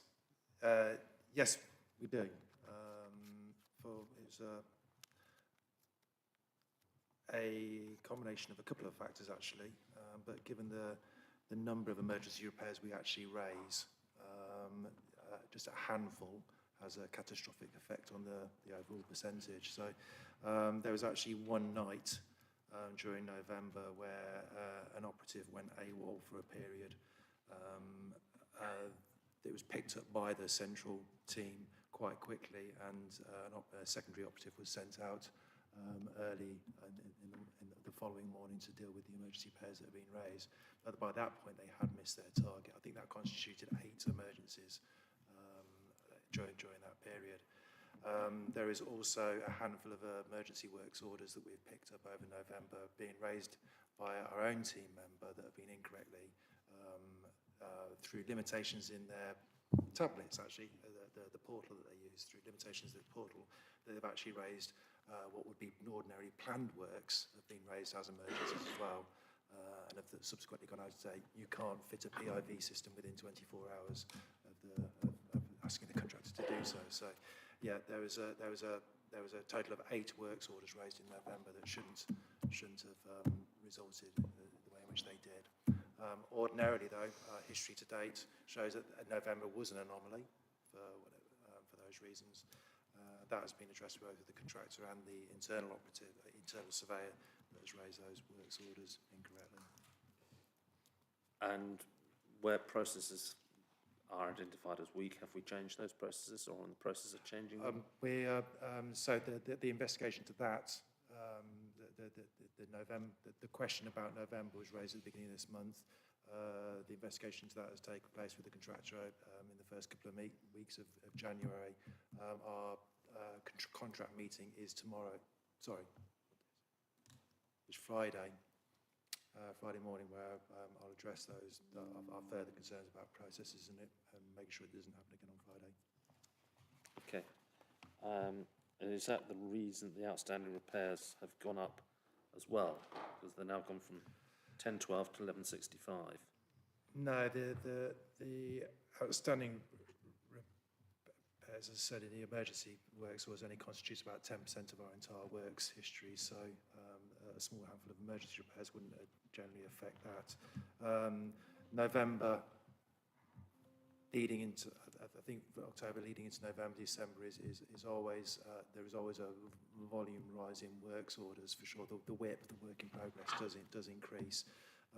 We had, as you know, there's been a planning, I think I've talked about it before, there's been a planning. You used the term WIP, I presume you mean work in progress. Yes, yeah. just for everybody to clarify. Yeah.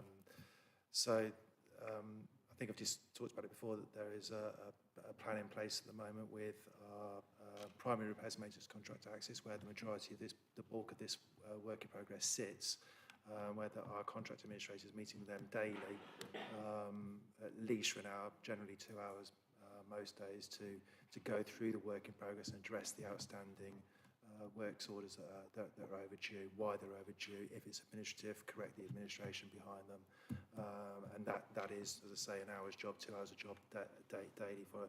We did lose Tanya for a few weeks during November, and I would, we can see that because of that administration has stopped, and therefore that WIP and the out of target orders has increased during that month. I'm pleased to say, which I think is the second part of the question, what are the up-to-date emergency and urgent figures given? Actually, as the figures stand as of today, they're massively improved. I don't know whether you want me to answer that question while we're on the subject. Yes, or okay. But I think the figures that were quoted in the report, I've got open on one of these tabs, or I did have.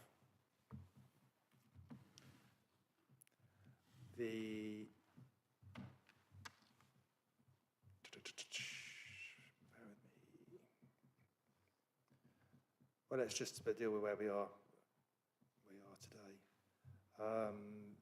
The outstanding emergencies are only 13, and they are all contained within the last three months.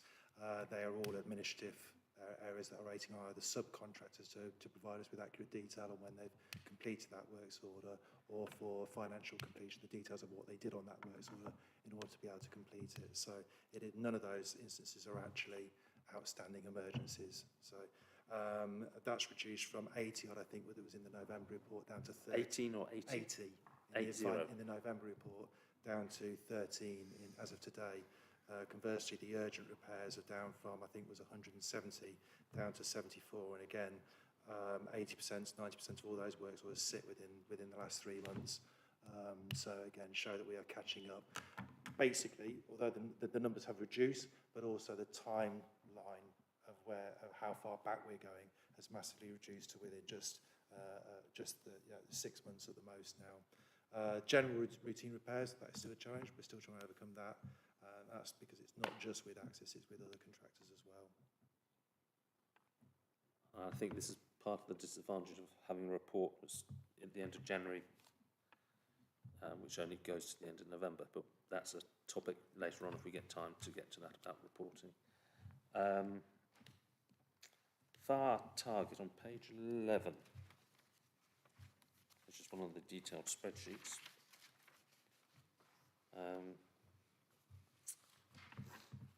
Target date to complete 1,600 overdue FAR actions with a date of the 30th of March 2029. Which is rather a long time away. I think we need to have some waypoints added into that, because we are going to look at it well before March 2029, but I know that there's a target in there, but can we have some waypoints? Who is Mr. Dark? Is that you? You're looking. Mr. Hodges, your microphone is still on. Sorry.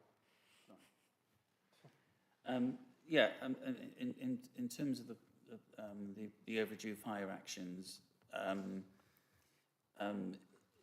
think the question is acceptable to the regulator to be part of a programme, and that, yes, the regulator is satisfied if these actions are part of a programme, as long as it's a risk-based approach, as long as necessary mitigation and monitoring is being carried out, then the regulator is satisfied. So I think in this case, what we would like is to actually see some interim steps. I understand why you put 30th of March 2029, but I think we need some way to look at how that progress is happening. And we do have a FAR report, but I think on these Appendix 1 reports, it would be useful to have a separate, maybe break that out a little bit more where you expect to be, so we can monitor it on those reports as well. And on page 14, is that one that's been superseded? I think it has been superseded, so yeah. So I'll skip over that. Members, any other questions? Councillor Barton. I was just wondering then whether you're going to go on to page 15. Because I need a very big magnifying glass to see page 15. And when you try to view page 15 on a little iPad as well, you tend to only get one box at a time. And then, so it sort of goes from that. It goes from that sort of writing. And then you get other bits of paper in here, like this one. That one, it's just absolutely massive. So I just wondered on the risk register whether we can have it a bit bigger or redesigned so we can read it. I think it's fundamentally a redesign, but I'm not quite sure how we No, I fundamentally don't design know why. that. I'm glad that's not my job. I think the request to officers is, can we make this more useful as a document, because it's very small.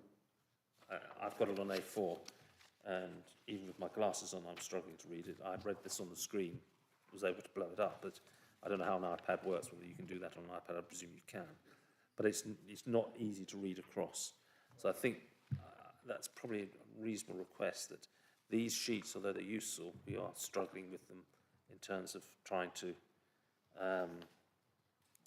actually make sense of them and use them as a tool. So Yeah, it's just reading on the does that- iPad as well. Yeah. You've got to get it that big on the iPad. You tend to lose where you are. That's all. I don't know whether it can be redesigned or... I think we've done such a good job over the last few months. This is now maybe one of the last few things that we can really improve on in terms of reporting. There will always be opportunity to improve. Mr. Smith, you're obviously dying to get... I'm accepting the challenge, I think, yeah. So, no, certainly we can have a look at that, see if we can make it or redesign or make it more meaningful in terms of maybe extracting some of the key points out in a different way. So, yeah, thank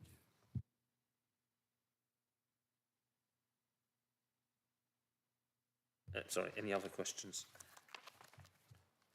I've got one on page...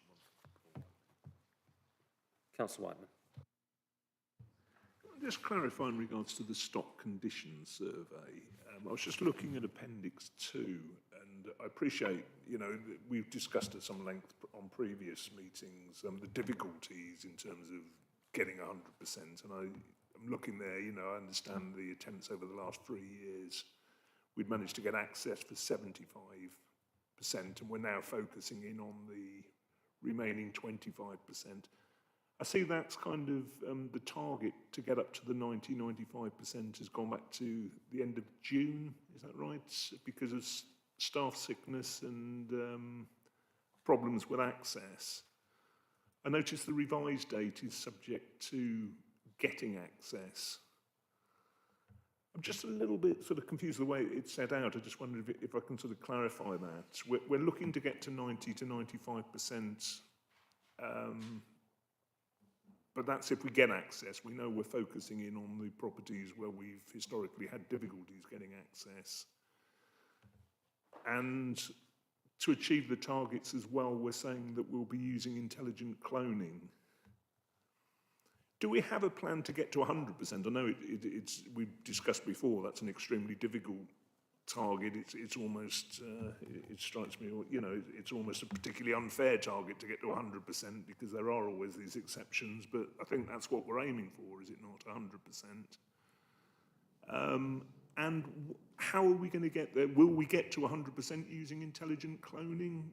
And how are we actually getting on in terms of using our no access policy to address these ones? Because it strikes me we're moving on to the difficult properties now. That's the whole purpose of the project. But it's a little bit concerning the time is slipping and it still seems to be the revised date subject to us getting access. And I'm not quite sure how we're intending to do that, whether it's by gaining access or whether it's by intelligent, you know, cloning, or whether it's a bit of a combination. I'm not quite seeing in there what the plan is to achieve the completion of the stock condition survey, which clearly we need to do as an essential regulatory requirement, even though we know it's, you know, it's not easy to achieve.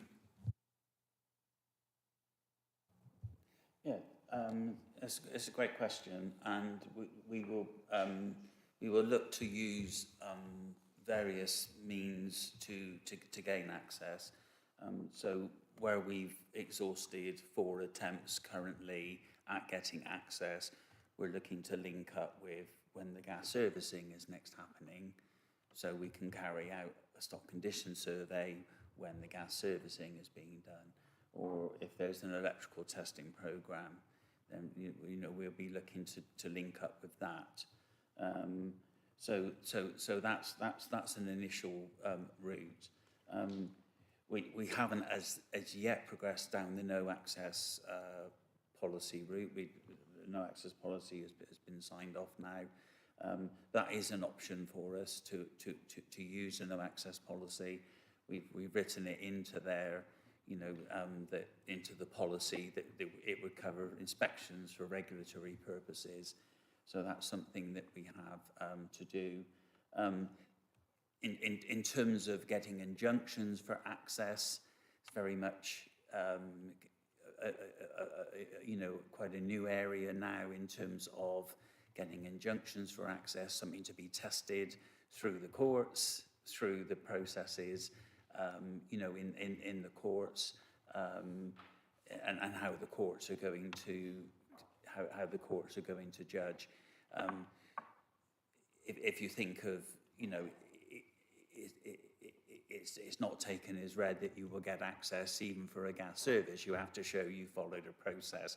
You have to show that there's a risk. You have to show there's a concern. So we probably would need to, going down the no access route, we would need to look at the repairs history of the property. We'd have to look at, you know, concerns as frequent repairs, as lots of issues with the property. So, you know, we'd have to build an evidence case in order to get persuade a judge to give us access to carry out an inspection based on risk.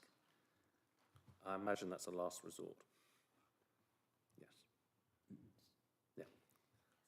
Yeah. Councillor Whiteman. Yeah, I mean, I was just going to say on that, I mean, and the team has my sincere sympathy on this. It strikes me this is extremely difficult to achieve. It doesn't sound particularly quick. It doesn't sound sort of anything that we could probably do at volume.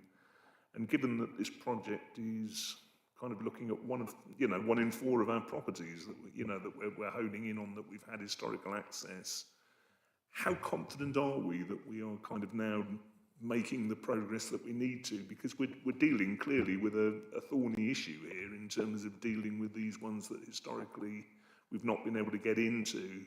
I'm just wondering how we're doing, I suppose. It's you know, on that simple level, are we confident? We're sort of talking about policies and everything else, but I think we acknowledge it's going to be extremely difficult to just think, are we making the progress that we need to?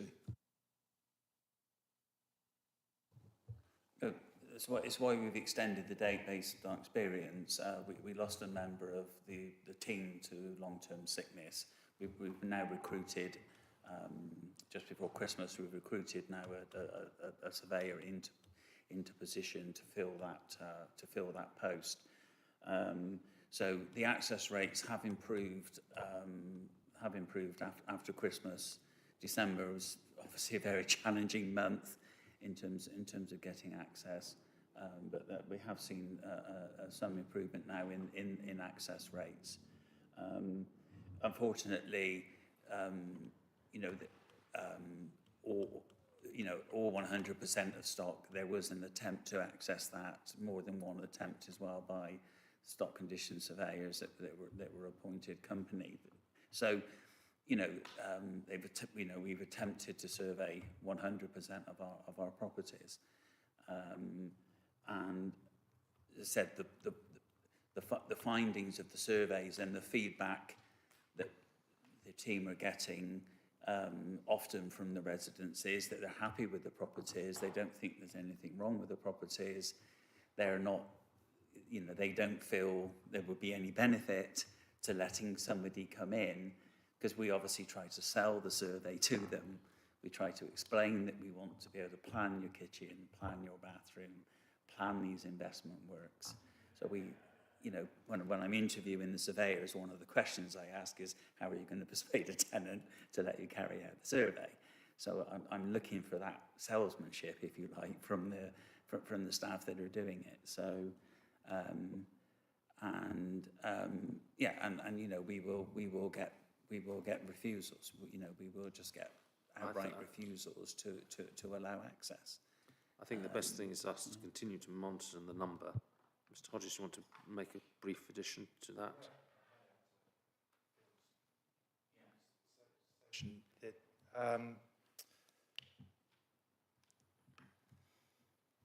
got to look at the need for what is the need for the stock condition survey. The need for the stock condition survey is to inform us of the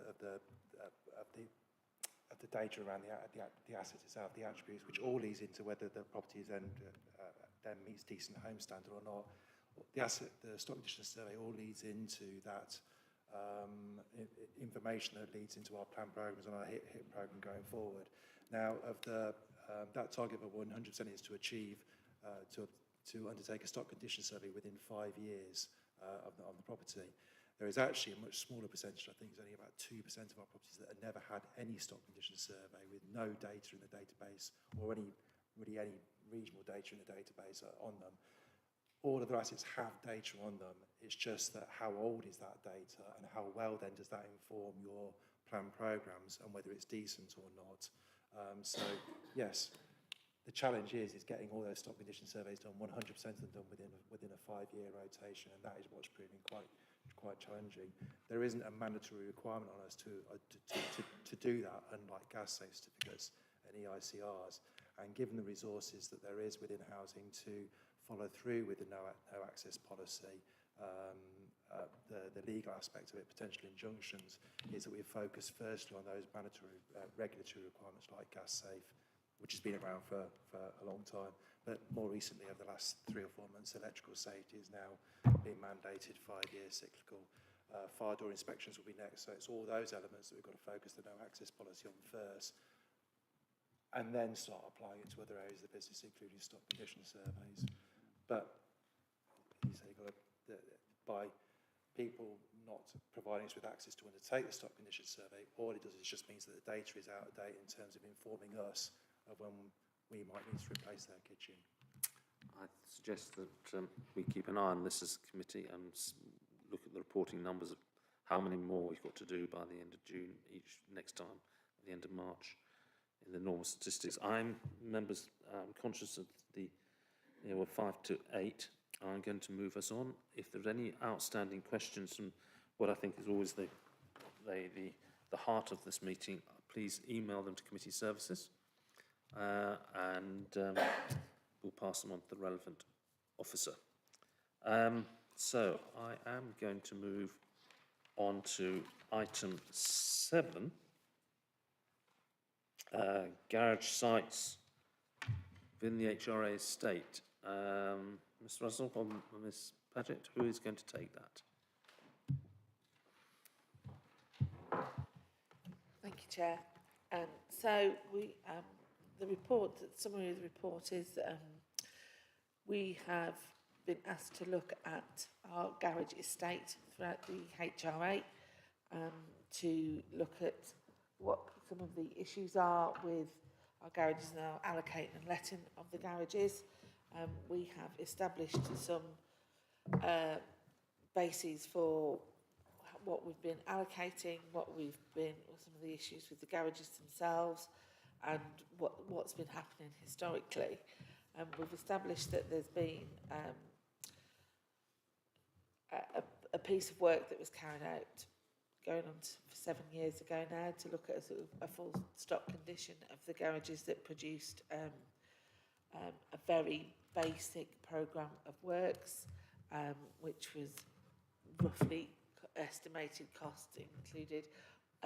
That happened just before COVID lockdown, and nothing really came from that. Over the last few years, we have been allocating garages and letting garages, but that has stopped recently and now started again. We are now dealing with a situation where we've got over 50% of our garages that are empty, and we need to develop a project or programme of work to bring our garages either back into use or make decisions about the state of those garages so that we can allocate those garages. We have a waiting list of people who want to rent the garages from us. So we just need to put all of the pieces together so that we can allocate the garages and have the garage sites used or reused as something different. I think our question really is that what's the timescale for the additional resourcing? When I looked at this, I have to admit, it's not often I'm surprised by numbers in the council, but 54% vacancy was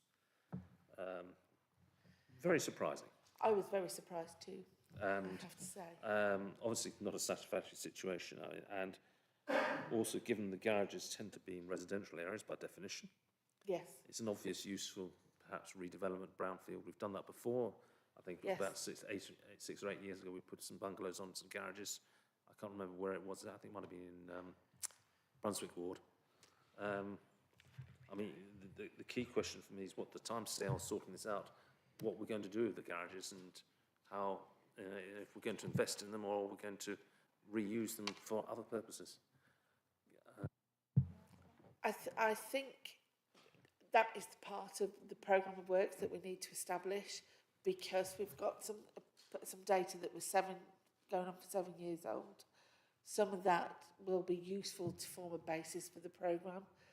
Some of our sites potentially would be useful for housing redevelopment, but that's a piece of work that Nick and the team, our colleagues in housing development, would need to work alongside with. Some of the areas wouldn't be useful as a brownfield site. Some of the areas where we have garage sites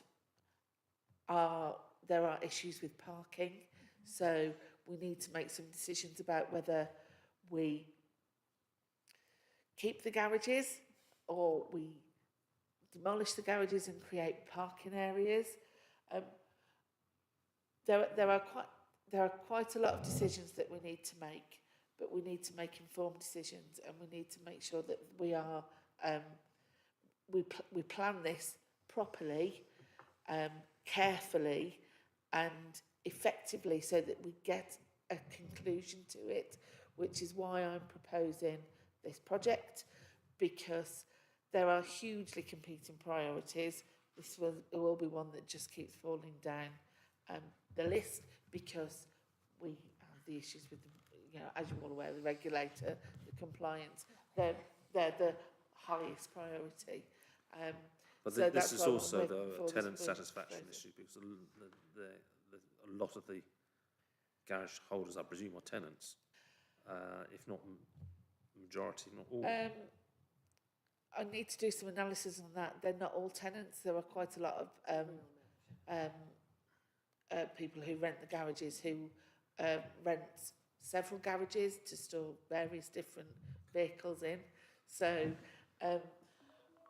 there is a whole piece of work that needs to be completed, which hence the recommendations. Members, I'm sort of asking how quickly we want to take this back. I'm not sure. Other questions? Yes, Councillor Firth.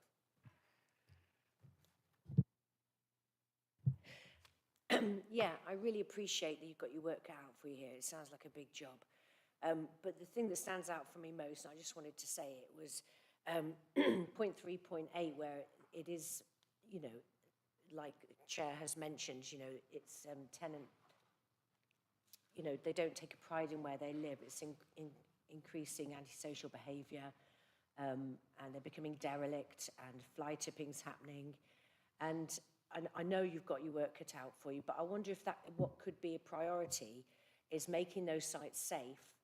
And like you say, they need lighting to stop fly tipping, to stop people gathering there and it being antisocial behaviour. I just think that needs to be a priority, really, while you're trying to decide what to do with the rest. And maybe get some street out there. I don't know if you get local community groups involved, and that sounds a bit pie in the sky, but I just think that's quite a priority, really. Anyway, thank you. Hiya, yeah. Yeah, completely agree, and it should absolutely be a priority. So we have started inspecting the sites at the moment within estates. We're inspecting for fly tipping, signs of ASB, lots and lots of different things. Just as kind of, we will continue to inspect them, but really as just a starting point to start to address some of these issues whilst we're looking at the bigger picture. So yeah, we've got that underway. We are addressing the issues that are on site. We, are undertaking grounds maintenance, things like that, where we can to improve the look of the sites, and we are prioritising health and safety work. So if we see a site that we believe is, a real health and safety concern, we are prioritising the works on that. Not to say that we're going to bring it back into a lettable condition, but to ensure it's safe. Yeah. Councillor Gordon. So you mentioned that you have some tenants who rent several garages for various different cars. What is the prioritisation of people who apply for garages, and do people get prioritised who don't always already have a garage, or how does that work? As I understand it, the prioritisation is purely on time. So it's just a list of those who get to the top of the list first. There previously was council tenants, local council tenants had priority. So that is something else that we can look at when we're looking at the garage waiting list. I don't know, it was Councillor Firth or Councillor Knight. Councillor Firth, have you got a follow-up question to quick? Yeah. Just a quickie. Just looking at you're getting a lot of complaints coming in, excuse me, because, people are on the waiting list for these garages. I wonder what it'd be like to keep them up to date with what you're up to, just to manage their expectations. It might bring down the complaint levels a bit if you just were a bit more transparent about what you're doing with your work programme. Just take the pressure off a bit, I'm thinking. I think that's something that we can definitely look into, because we need to, what we'd like to do as well is establish what people want to use the garages for. Councillor Knight, did I see you waving your hand? Thank you, Chair. My question is, you say you got 1,800 garages and 846 let. So we have vacancy garages, over 1,000 garages. How many out of that 1,000 garage is in good condition that can ready to let? Because we got a live application, they got 226. Yeah, so if I'm honest, we don't know. And I think that's a little bit of the issue, is that we have, we don't know the state of a lot of the garages. So that's something that we would need to understand to be able to, we may have some in a lettable condition that could go to people on the wait list, but we don't have that information at present. Okay. Councillor Barton? Sorry, Councillor Knight, you finished. Chair, to me, I think this is a big issue because we have over 1,000 garage, but we don't know how many need repair and how many can go straight away, because if we have 226 live applicants, but we don't know how many we could just deliver straight away, I think we need to look at that also. Thank you. Yeah, totally agree. I think that is a priority, is understanding the state of, because some sites could be in a really good state of repair and we could be using them and utilising them, and that will be part of the work that we do to understand our position. But yeah, it's not information that we have right now, unfortunately. Councillor Melrose, I come to you after I've had Councillor Barton, unless it's really directly relevant. Around that 226, I think one of the things we need to establish is where are they applying which garages? Because yes, you could say we have enough garages for the 226, but it could be on 2 sites. So I think we just need to bear in mind, yes, we might have the number of garages, yes, we might have the number of, I'm going to say habitable garages, but actually it's where is the demand? Because I can appreciate there'll be some places where there's no demand and another place where there's high demand, and that will also need to be taken into account. Councillor Barton. Wow. I think this is the biggest ball we've ever kicked down the road, and we seem to be kicking it down the road all the time. 1,000 garages empty. I think it's back to a stock condition report. I think the lads over there will be able to do a stock condition report. I think access will be reasonably easy. That needs a priority. This needs sorting. It's got to stop kicking it down the road.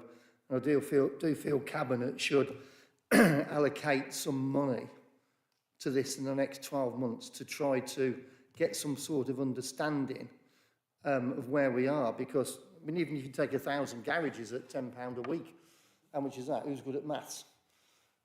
Don't look at me either. 1,000 garages at £10.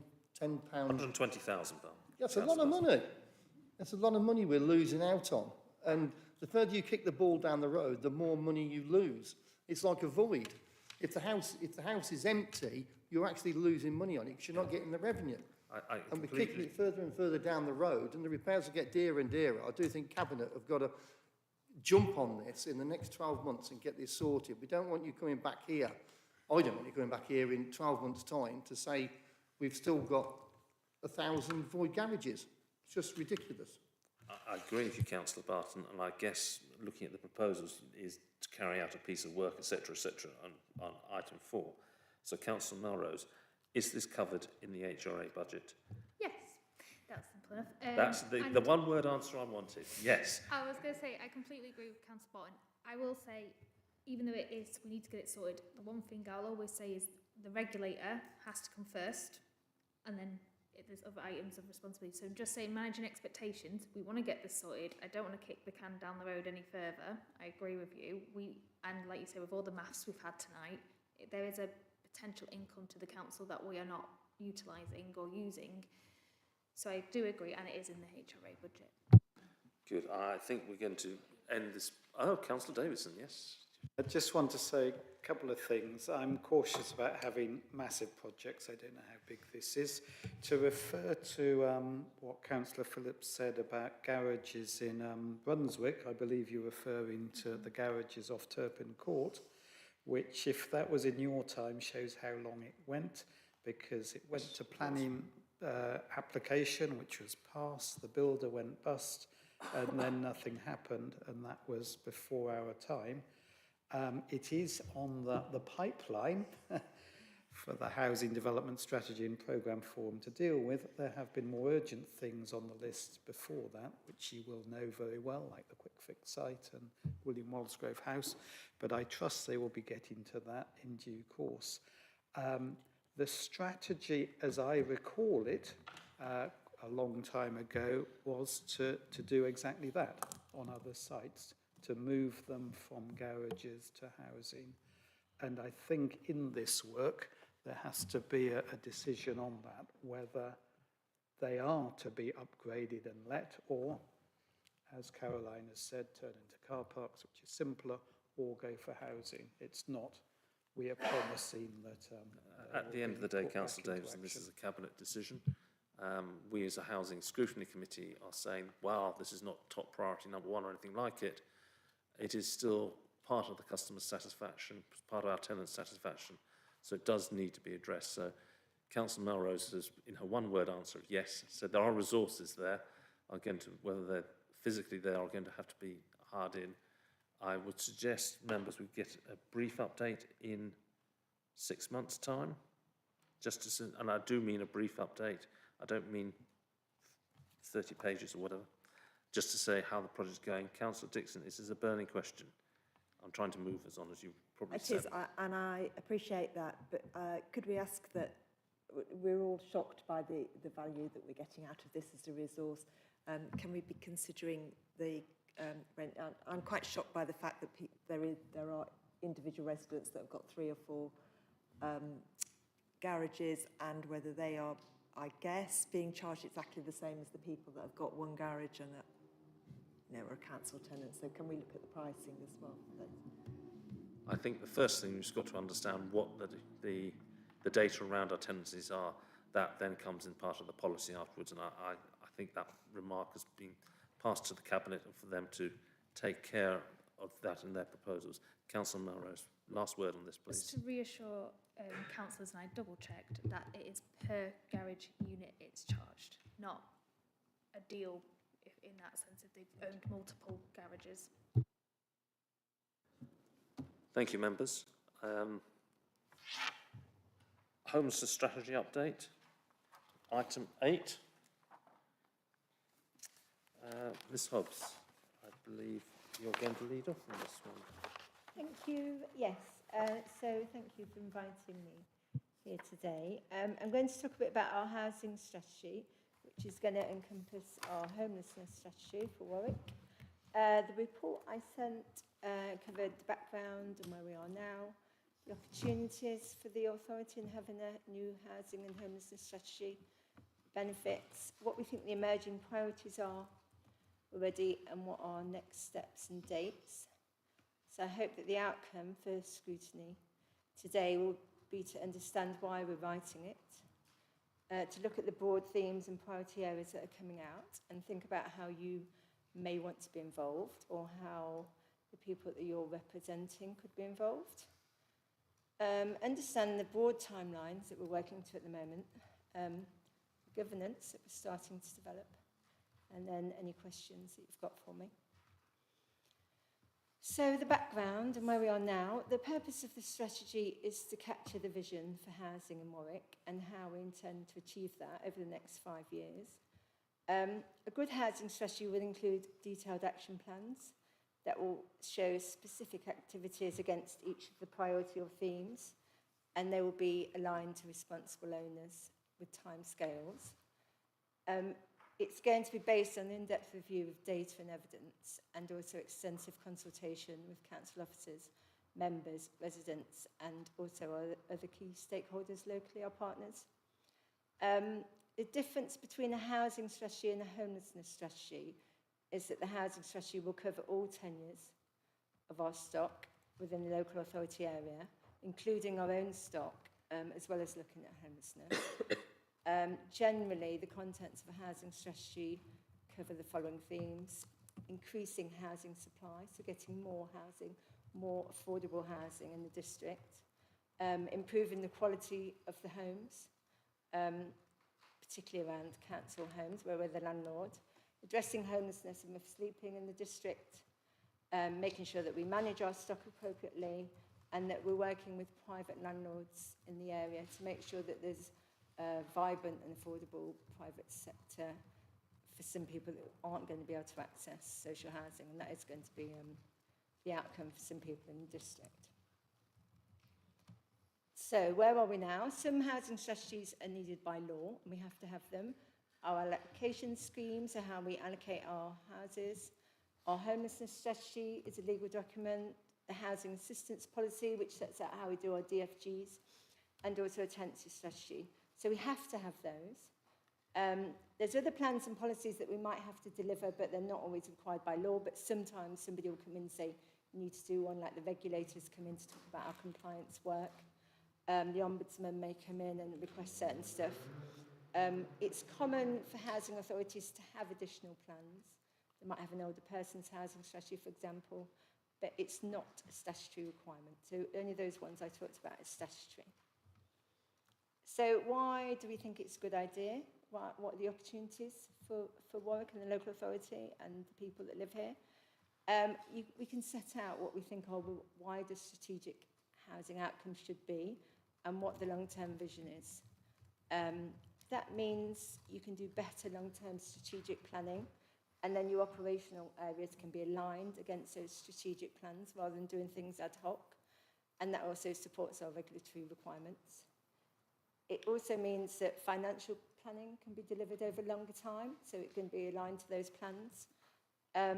You can be assured of robust governance of delivery, because if you've got a formal strategy and action plans and they're being governed and reported on, then you know that they're being delivered.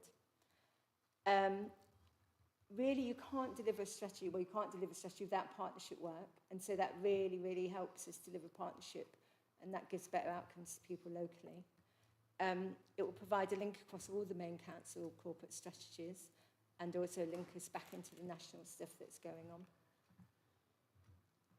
So the benefits will be we'll set out strategic priorities and how we'll develop to local trends and developing national issues. We can align our resources to the vision, and that includes how our partners are going to help us deliver services, because we can't do it in isolation. It's a really important tool for us as an authority to communicate what our vision is to stakeholders, say how they're going to help achieve that or support that with us, and hold them to account or support us in that delivery. And also for the people that live here, so they can see what it is that's important to us and what's going to be delivered. And so I think it's a really big opportunity for Warwick. It should define the success and set a clear direction of travel for us, show the vision for what we want to achieve locally for people and place, ensure that our long-term plans are based in partnership to address the complex interplay between housing, health, well-being, planning and economic growth, have a credible financial sustainable path, and we've talked about the HRA and its planning, so it will help inform that, and have really strong governance to make sure that we deliver on it. So the emerging priorities that have come out of the work so far that we've already done, one is to increase the supply of affordable homes. Obviously, we know that there's a big need for more affordable homes in the district, and also to look at more forms of temporary accommodation to try and limit the use of bed and breakfast accommodation, particularly to stop that for families. And that will be through a mix of internal development and also working with our partners. Another big priority is to prevent and assist people at risk of homelessness, to prevent them becoming homeless, and then to move them out of sleeping and support those locally. Managing and maintaining our council homes, which supports the regulatory compliance plan, that will have good neighbourhoods and a strong tenant voice, which also supports our regulatory compliance plan. That we have minimum standards of rental homes in the private sector, so people that do go into the private sector will know that they're being protected, and that we work with the private landlords, and also we reduce empty homes in the district. We ensure that there's enough, a supply of suitable accommodation is available for people with support needs, including older people or people who are vulnerable with disabilities, and that we help people to live independently and stay in their homes. And that we address the sustainability and zero carbon challenges. And then lastly, we really want to try and deliver this with Stratford. So we want to work in partnership, we want to develop our work locally, and we want to try and work together with them. So the next steps and the dates, so we did some work with informal cabinet to talk about the plans and the priorities. We've started doing wider partnership engagement work. We've set up a new homelessness forum in the locality. We've set up a new registered provider forum that we're working with. I'm going to the private rented sector forum tomorrow, so we're starting to work with partners. That will run through to about April, and that's like listening and engaging and finding out what's important to people. We're just in the process of setting up delivery for governance and assurance. We're looking to see whether or not they would want to have a housing partnership board locally that maybe our portfolio lead might sit on along with Stratford's, and that key stakeholders in the district might sit on, and that could govern and make sure that that's an priority in other people's plans as well, and that would also have assurance. We've got to do a homelessness review, so we're doing all the data work and the needs analysis at the moment, and we hope to have that published by May. We're going to do, obviously, an equalities impact assessment to make sure that the needs of the vulnerable service users and people in our district are reviewed, and make sure that we don't make any decisions that would inadvertently affect them. And then we're going to do an internal cabinet sign-off before we go to formal consultation. I think the times have slightly changed from the paper I submitted following conversations with Stratford. We don't want to consult when there's other big consultations going on, and I think there's one due in July, so we might move that to August, September, which means that we'll review our consultation outcomes in October, hopefully get to Cabinet for November, and then it will go to full council. So the questions I had that I can cover, and so far, was that the joint strategy with Stratford, please clarify how you foresee sharing resources. So at the moment, it's about sharing officer time. not duplicating work, so that's better use of resources. We don't think, the way we envision it is that we'll probably have separate action plans at the moment. Where we can share them, we will, but it's likely that we still run as two separate councils at the moment, that there might be two lots of action plans.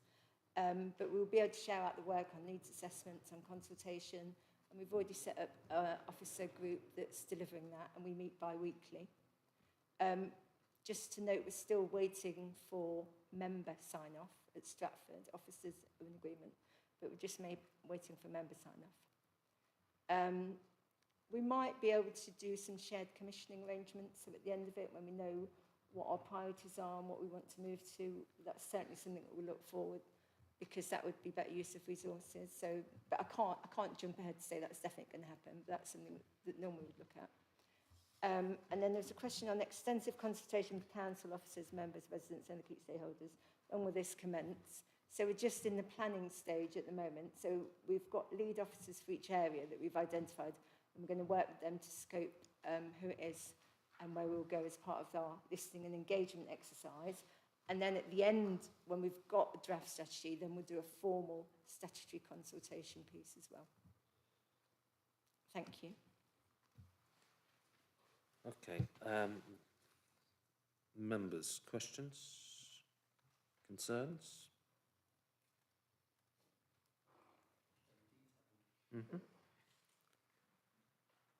I think we want to keep a watching brief on this.